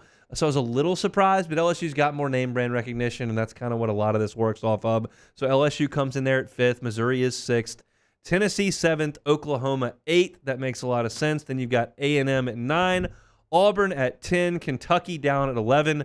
Florida at 12, which is just not surprising. Nobody has any expectation of the Florida Gators. At 13, South Carolina. Shane Beamer said back at his turn at the microphone that y'all are going to pick us 15th or 16th, and that's fine. Surprise, Shane. You're there at number 13. Arkansas is 14th. Mississippi State in a transition year is at 15. And, Vanderbilt way down there at number 16. Even buoyed by 2 picks to win the Southeastern Conference, which is what Vanderbilt got. Beck asked me about that a little bit earlier, and I said, nope, that happens every year. Every year, somebody or 2 picks Vanderbilt to win the league just to be a real funny guy or girl and decide they're going to make a mockery of the entire process. And you know what? That's okay, because there are no real points handed out for any of this, and if they want to make a mockery of it, they certainly can. But for LSU, you're pigeonholed right there at number 5. And Georgia, Texas, A&M, Ole Miss, and then there you are. I said this a couple of times. Of the teams that I've looked at and kind of given a cursory glance at the teams in the schedule, and we'll get more news as starting quarterbacks are announced and as injuries happen in camp and things like that happen, we may be able to alter things just a little bit. But I feel like Tennessee is being a little undersold. I have Tennessee as a playoff team this year based on what I think is an elite pass rush, a good defense, and then I trust Josh Heupel with that offense, and I think they've got a quarterback, in my opinion, in Nico, that's closer to Hendon Hooker than he is to Joe Milton. That may prove to be wrong. I'm basically going off of the recruiting profile and some highlights. So I don't know. I think that Tennessee is being a little bit undersold, and I can hear a case that Texas is being a little bit oversold. That's just kind of what I think. I would probably suggest LSU might be a little bit oversold, but I would never say that in this market on this show because I wouldn't want to irritate anybody, but I think that may be the case here. So nothing shocking there. We go to the preseason media days, all SEC teams. LSU places basically 2 guys on the first team, all SEC team. That is on the offense, Will Campbell, and on the defense, Harold Perkins. You did have a first-team specialist in Xavier Thomas at all-purpose, but that's basically 3 all-league players on this list. To run through the offense, some names that you're very familiar with. Carson Beck, the quarterback of Georgia, is the first-team quarterback. Trevor Etienne and Jarquez Hunter from Auburn. Luther Burden from Missouri, of course, first-team. Trey Harris, a Louisiana native, who is at Ole Miss. He's the first-team wide receiver. Caden Priestcorn, first-team tight end. And then the offensive line, really good players here. You got Tyler Booker at Alabama. You've got Will Campbell at LSU. Kelvin Banks at Texas, who's going to be a top 5 pick. Tate Rutledge over at Georgia. And then Cooper Mays is the center. As far as LSU goes moving forward, got 3 guys on the second-team offense. You got Kyron Lacey, Mason Taylor, and Emory Jones all on the second-team offense. Second-team defense, Major Burns makes an appearance. This kind of feels like name recognition. 4-star recruit, was at Georgia, been at LSU now for 3 years, so people know who he is. You're looking to kind of check a box there and find somebody. I don't know that Major Burns played to a second-team all-league defense level last year. I don't think anybody at LSU plays to a second-team all-defense level last year. They're going to move Major Burns this year, which hopefully pays some dividends. He's not going to be kind of playing the roaming safety that he has been. He's going to be down in the box a lot and hopefully making some plays behind the line of scrimmage. So hopefully he does play to that level, but that's the second team. Then on the third team, LSU had nobody on the offense, and on defense, third team had nobody. Now, as far as the specialist goes, I mentioned Xavier Thomas, all-purpose first team. He's also return specialist second team. I don't know how that works out, but it does. And then you got Slade Roy, the deep snapper, on the third team as well. So 8 LSU players named to this list on the first and second team. You look at the first team defense, James Pierce Jr., who I mentioned from Tennessee, Walter Nolan at Ole Miss, Deion Walker at Kentucky, and Nazir Stackhouse at Georgia. Harold Perkins joins Danny Stutzman and Deontay Lawson and Michael Williams at linebacker. And then in secondary, you got a mixed bag. You got Malachi Starks from Georgia, Malachi Moore from Alabama, Billy Bowman at Oklahoma, who's an All-American, and Maxwell Hairston from Kentucky. Kentucky showing up a little bit there. Charlie Haniger, if you were listening to Live at Lunch at the top of the show, which was now, man, that was at 11. So you're talking about 2.5 hours ago that Charlie was doing this, maybe 3.5 hours ago. He talked about Florida. And you talk about Billy Napier in his third year in Gainesville. And I look at the first team All-SEC offense. That's his baby, offense. He's an offensive play caller and a recruiter. They don't have anybody on the first team on offense. You look at the second team on offense. They got one guy, Montrell Johnson. You look at the third team on offense. They have nobody. They've got a running back that he recruited from Louisiana Lafayette 2 years ago on the second team, and that is it on offense. Florida's not thought to have anyone else in the top 33 offensive players in the Southeastern Conference. That, to me, is unconscionable. And it might be wrong. Like, Eugene Wilson is a great player, and I think probably should be on this list. But if you're going to put him on it, there are some really good players that you're going to have to take off. So maybe you could suggest, well, the media doesn't know what they're talking about. Or maybe you could go, man, where's the talent on this Florida team? And it's a great point that Charlie brings up. And you look at defense. Florida has no one on the first team. No one on the first team. That's a school that claims to have DBU. Nobody on the first team. You look at the second team for Florida. They've got no one on the second team defense. Look at the third team. They got one guy, Jason Marshall, a DB. Like, you're telling me that of the top 3 teams on either side of the ball, Florida has placed 2 players on that entire list. It's shocking.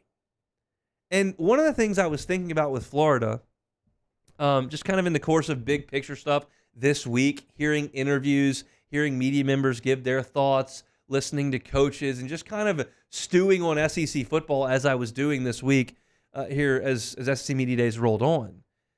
You know, I always thought of Florida as a top 4 job, top 5 job in the country because of where it is, what league it's in, and the resources that should go behind that in a fertile recruiting ground. But I think now you have to kind of evaluate, what they are from a facilities perspective, what they are from an NIL perspective, what they are from a current roster situation perspective. And I think I can rattle off some jobs that are significantly better than Florida right now. And I would not have said that 15 years ago when Spurrier had it cooking and then Meyer took over for Zook.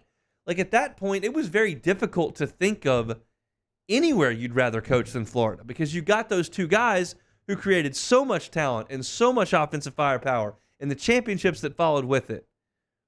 It was a top 3 program in college football. Man, it is not right now. It is not from wins and losses.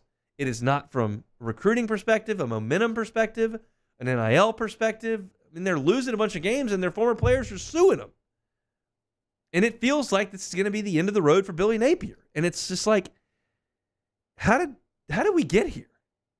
How did we get to a point where Ole Miss is significantly more reputable and respectable than Florida?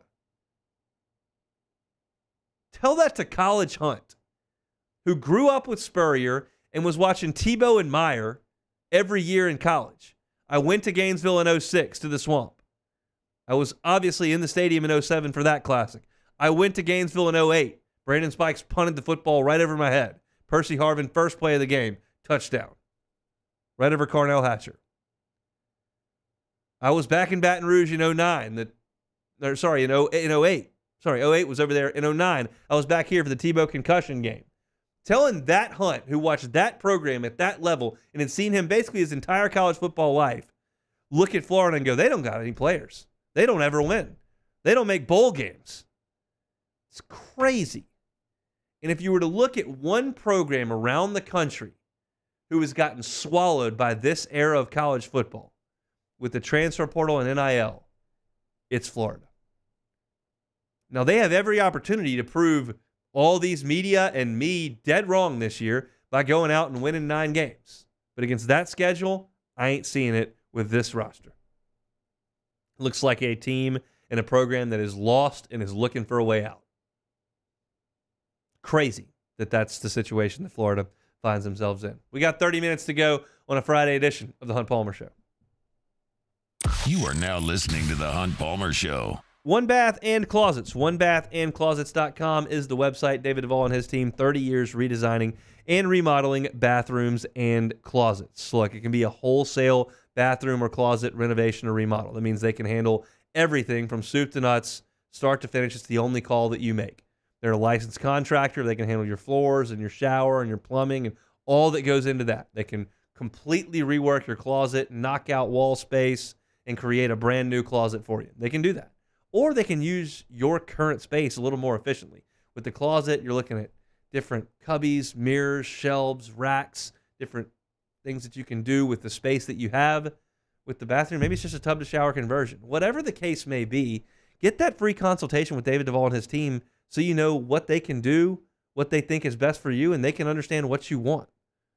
If you tell them the Hunt Palmer Show sent you $1,000 off your order, that's a pretty good start.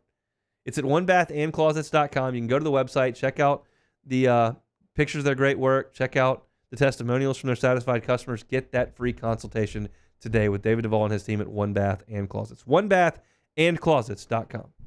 In times of need, get a full list of phone numbers, websites, and other important emergency information on the Demco Stormwatch page at 1045ESPN.com. Érase una vez un Infinity, diseñado para despertar tu imaginación y desafiarte a soñar, con 3 lujosas filas de asientos. El totalmente nuevo Infinity QX80 de 3 filas.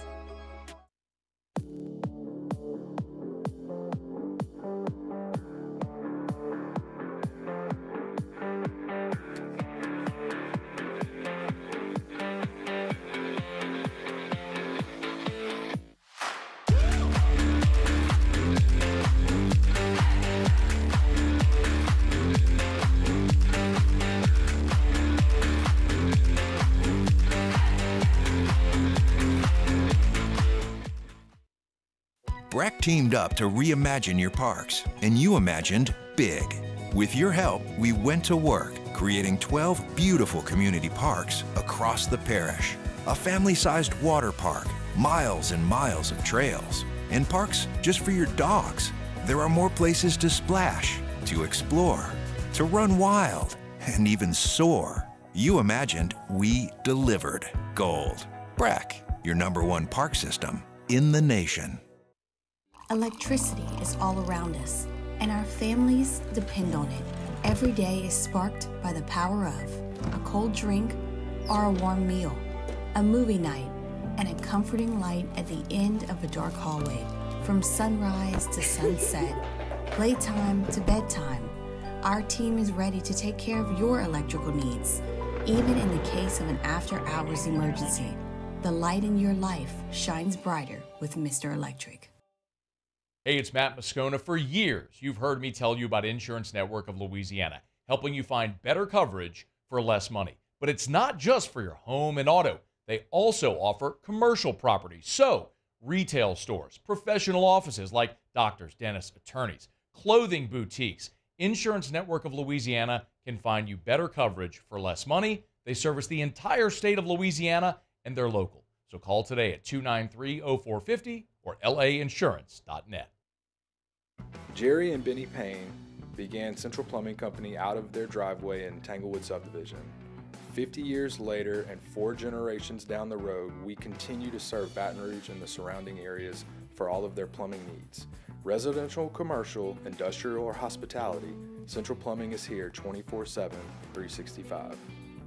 We want to thank our customers, family, and friends for 50 years of success.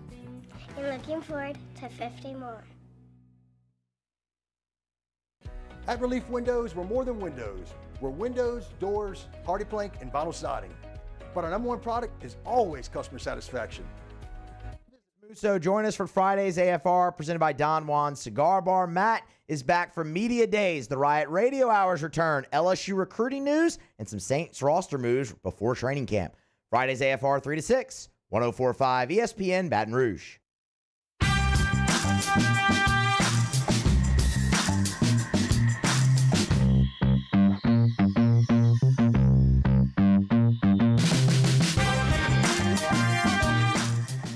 104.5 ESPN Baton Rouge is giving you one more opportunity to win $2,000 with our 2K a day summer cash giveaway. That keyword will be given out in 2 hours on the dot, 4:35. So tune in to AFR to get that last keyword at 4:35. The 104.5 ESPN Baton Rouge 2K a day summer cash giveaway is presented by Citizens Bank and Trust.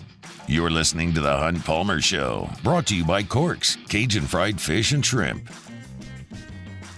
All eyes in the LSU football recruiting world are going to turn to Jabari Antoine tomorrow. The four-star corner from New Iberia, Louisiana, Westgate High School is going to make his commitment. There was a final 3 as of this week. It was LSU, Miami, and Florida State. Antoine has announced that Florida State has been eliminated from his list. So now you're looking at LSU and Miami in a battle. LSU got a commitment from Jabari Antoine earlier this year, and you felt like that was a guy that they were going to get. You're talking about a DB from New Iberia. Your DB coach is from New Iberia. So you felt really good about that. And LSU got that commitment. Corey Raymond got that commitment. And somewhere along the line, something happened, and Jabari Antoine decided he was going to open things back up. And when that happened, you saw a feeding frenzy of folks coming in, mainly from the Sunshine State, to try to lure Jabari Antoine away. He is the prototypical Corey Raymond corner, 6'1", 175 pounds, runs really well, from Louisiana, which helps. These are the guys that LSU has built DBU around. I would say that the pillars are certainly some of the guys from out of state, with your Patrick Petersons and your Grant Delpit and Jacoby Stevens, and Eli Ricks came in here from out of state. And there have been plenty of corners that are come in. Kevin Tolliver have come in from out of state. But the guys from in-state have been pretty damn good, too. Derek Stingley, pretty good. Corey Webster, pretty good. Tre'Davious White, pretty good.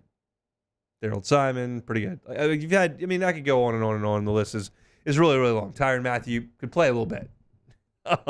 So yeah, but a lot of guys from the state of Louisiana have become the mainstay of DBU. And when you've got one in your backyard, you really want to reel him in. And then when he commits to you, you want to reel him in even more. And then he decommits, and it's like, what are we doing here? And trust me, I would not for 1 second claim to have any inside information on the Jabari Antoine recruitment at all. None. Zero whatsoever. All my information comes from guys we have on the show, comes from the folks over at On3 who I help out with, and I spend some time over their message board. Like, that's where my information comes from. And I can look at the crystal balls on 24/7. I can look at the recruiting prediction machines on On3. And the sense is that Miami has had a lead here. But I'm not ready to throw in the towel for LSU with an in-state defensive back. Remember, when Jabari Antoine decommitted from LSU, Sonny Shipp from 24/7 came on our show and said, I hadn't put a crystal ball in, but it's still pretty early. And this is a DB from South Louisiana who's pretty good. And I just think that's where things are going to shake out. So he went in right after the decommitment and just put his crystal ball in for Jabari Antoine to go back to LSU.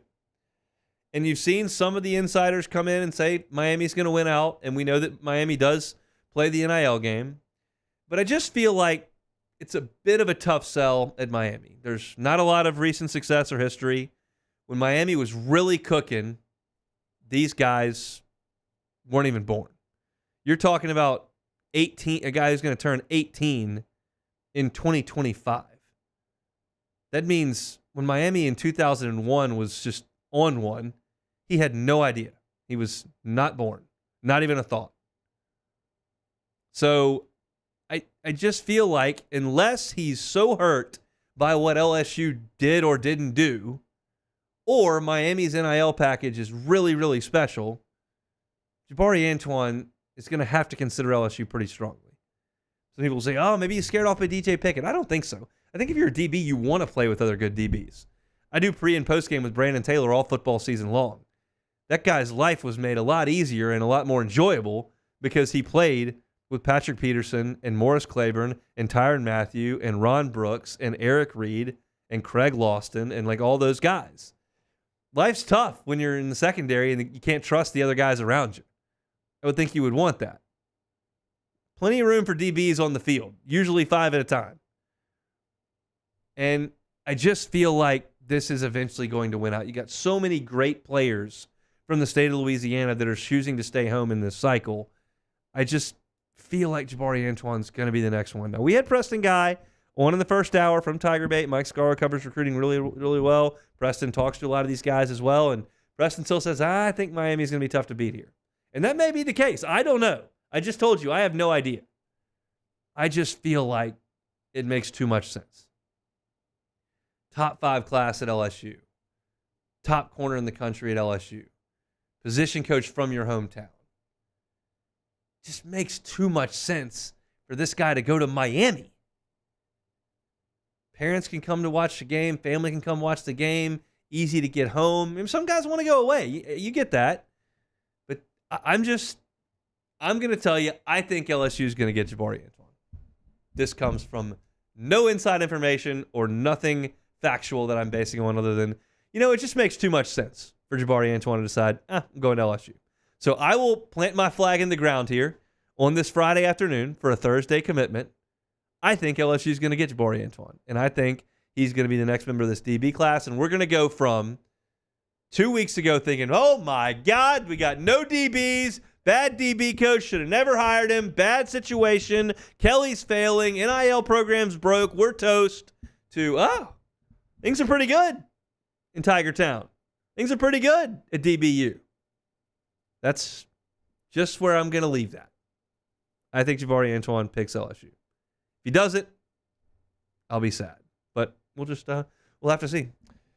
Our Friday show is brought to you by Corks, Cajun Fried Fish and Shrimp. Check out the menu, corksfishandshrimp.com. They got awesome, crispy, clean, fried catfish, jumbo Gulf shrimp. The recipe for that batter comes from the seafood capital of the world right here in South Louisiana. They got your shoestring fries, honey butter rolls. They got your hot beignets, hush puppies, coleslaw, all your sauces. They got your classics like tartar sauce and cocktail sauce, certainly ketchup. But they've also got cork sauce, which is my favorite. It is really, really good. It's got a little bit of a kick to it, and it's great on the shrimp or the catfish. If you're looking for a po' boy, where can I get a good po' boy here in Baton Rouge?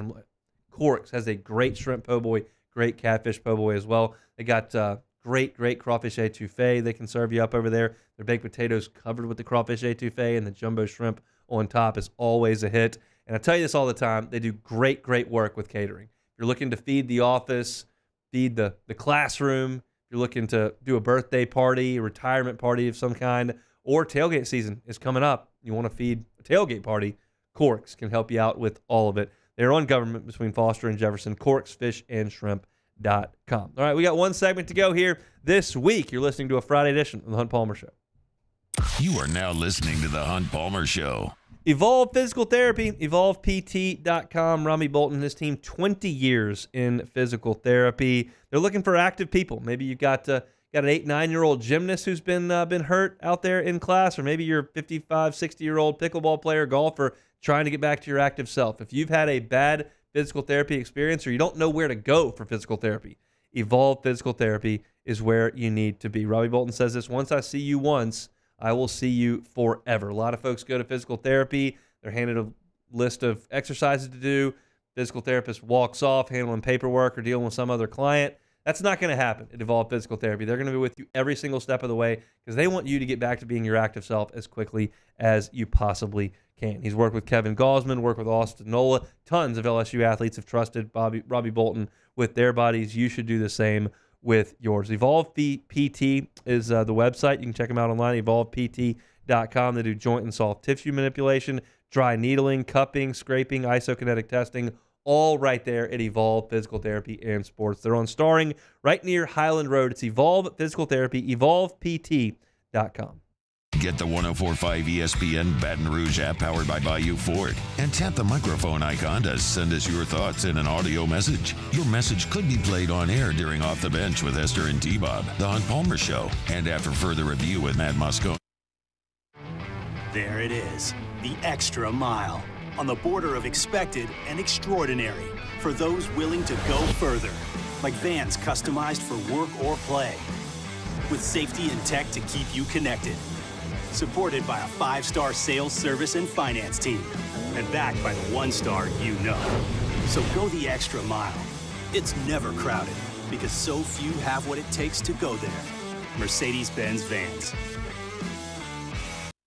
Gulf Coast Office Products is a nationally recognized Savin office equipment dealer based right here in Louisiana. Over 100 employees strong, Gulf Coast has the boots on the ground to support all vertical markets, from education, engineering, legal, and finance. With the latest in office technology, from desktop to production segment units, Gulf Coast and Savin have the perfect fit for you. Call 225-756-2644. That's 756-2644 for Gulf Coast Office Products.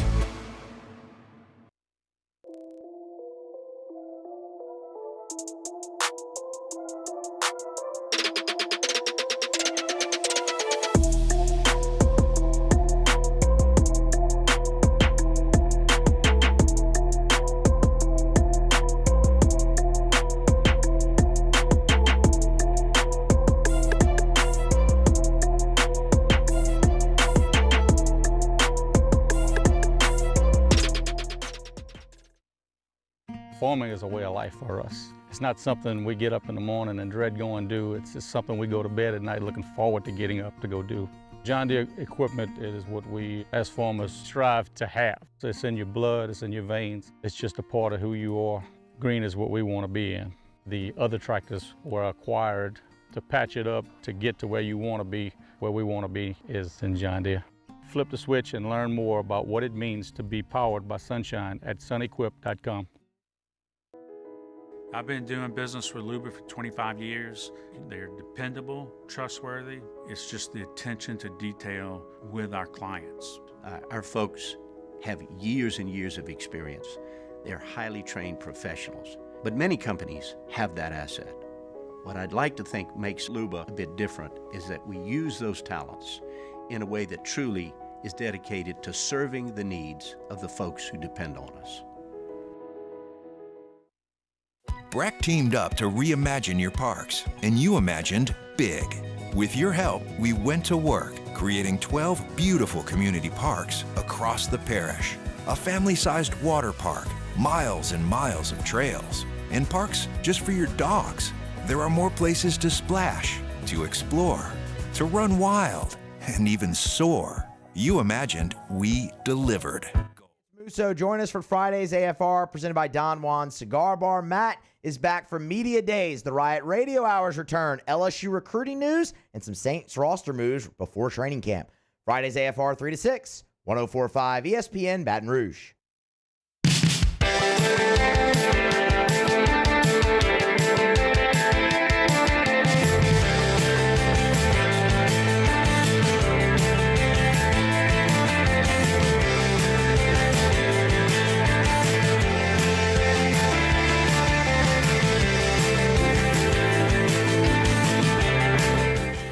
The MLB is on ESPN Radio. The Dodgers will host the Red Sox tomorrow night at 6:15 and then again on Sunday night at 6 p.m. right here on 104.5 ESPN Baton Rouge. You're listening to The Hunt Palmer Show, brought to you by Corks, Cajun Fried Fish and Shrimp. Round 2 in the books from Royal Troon over in Scotland. Shane Lowry, your solo leader, shot a 2 under 69, got into the house before the winds really picked up in the afternoon there in Scotland. So he's 7 under par. Daniel Brown, nice round of 1 over par. He shares second place with Justin Rose, 2 back at 5 under. Rose was fantastic. They shot 68 in the heat of the tough conditions, so that's a heck of a round for him. You want to put some money down on Daniel Brown plus 2,200? He's only 2 shots out of the lead. Plus 2,200. Wow. I'll say no. $10 to win 220. I think he has 0 chance of finishing in the top 10. Okay. Billy Horschel, Mean Dean Burmeister at 2 under par with Scotty Scheffler. Is Scheffler a factor? He's 5 back. I would say no. No. I think he will finish in the top 10. I don't think he's going to threaten for the win though. So are you telling me this is a 2-horse race? It's Lowry and Rose, that's it? I think so, yeah. I can't go that far. There are a lot of 7s out there, and all it takes is Shane Lowry to dump 1 in the wrong bunker, have trouble getting it out, and then all of a sudden he's making a triple, and then everybody's in. That's true. I think the conditions are supposed to be pretty a little bad. More benign. Well, tomorrow they're going to be about the same, maybe a little bit less, and then on Sunday I think they're going to be pretty comparable to Thursday. So there may be some guys that can go out there Sunday and shoot a low score. So we'll see. Only 10 players under par. Patrick Cantley, Xander Schauffele, Jason Day, Corey Connor, and Scotty Scheffler back there around even par. The folks who just made a mess of the entire thing here on Thursday and Friday. You got Tiger Woods. Tony Finau shot 81 today. He moves himself outside the cut line. Rory McIlroy goes 78-75. He misses the cut. Cam Smith followed up his 80 with a 74. He misses the cut. Tiger went 79-77, 14 over par. Syed Tagala's played great golf this year all year long. He shot 77-79 to miss the cut. Todd Hamilton went out there and gutted it out, 82-80 for a plus 20. He was second to last. I saw people talking about Wyndham Clark and saying a guy on Twitter said people are saying he's the modern day Todd Hamilton. And funnily enough, he finished 1 shot above Todd Hamilton in the Open Championship. He finished at 15 over, I think. Jeez Louise, it's not great. He hasn't. What kind of odds could you have gotten on John Daly withdrawing? Was that the biggest lock? I was going to say. Why do you even fly over there?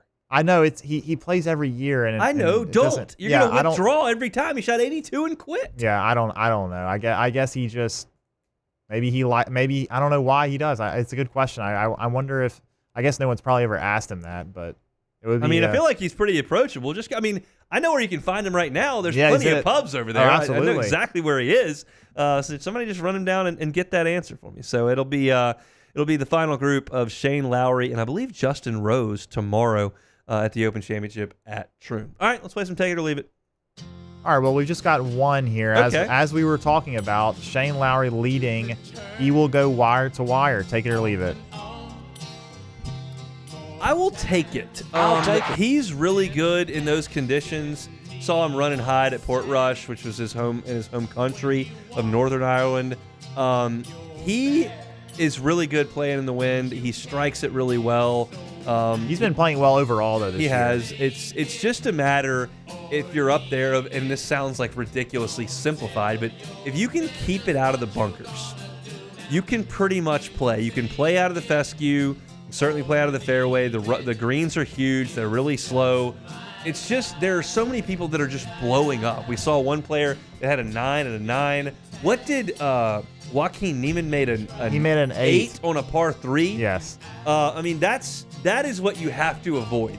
Getting in that one of those pot bunkers up against a lip, trying to get it out. Like you can't do that. I mean, famously, Tiger played and won at St. Andrews without ever hitting it into a bunker the entire week, that's too much to ask. They're not going to do that. But if you can stay away from the absolute disaster, I think you can win. Do you have Lowry going the whole way? Yeah, I think he is. He's been playing incredible, and He's a guy that you wouldn't expect to just blow up and falter. He's been here before. I mean, he won. So and he's played. He typically plays well in all majors. He always plays well in the Open for the most part. And you can say this: the man is a Zurich Classic co-champion. So if you've won at the highest level in golf, he has, like the Zurich, you can really do anything. Unfortunately, his partner Rory not doing so well. He'll have the weekend off. He can do really whatever he wants. You want to stay out on Northern Island? You want to fly back to Florida?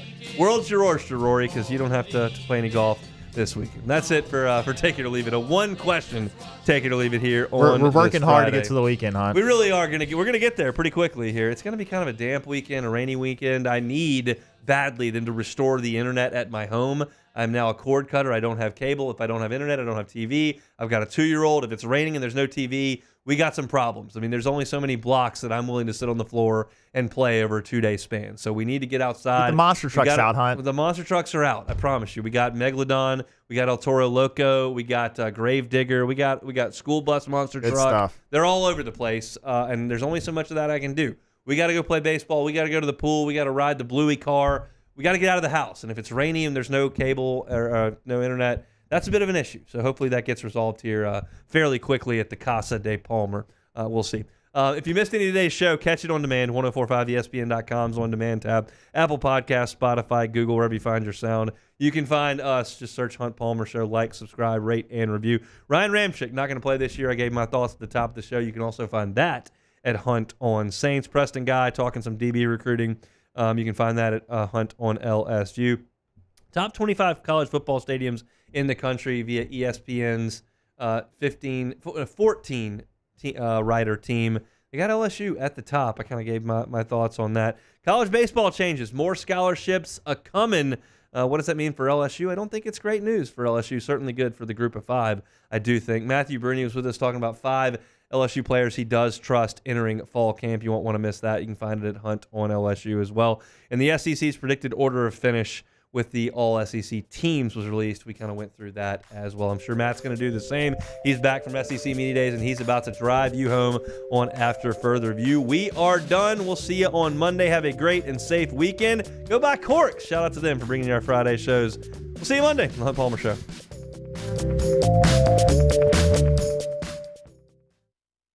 Breck teamed up to reimagine your parks, and you imagined big. With your help, we went to work, creating 12 beautiful community parks across the parish. A family-sized water park, miles and miles of trails, and parks just for your dogs. There are more places to splash, to explore, to run wild, and even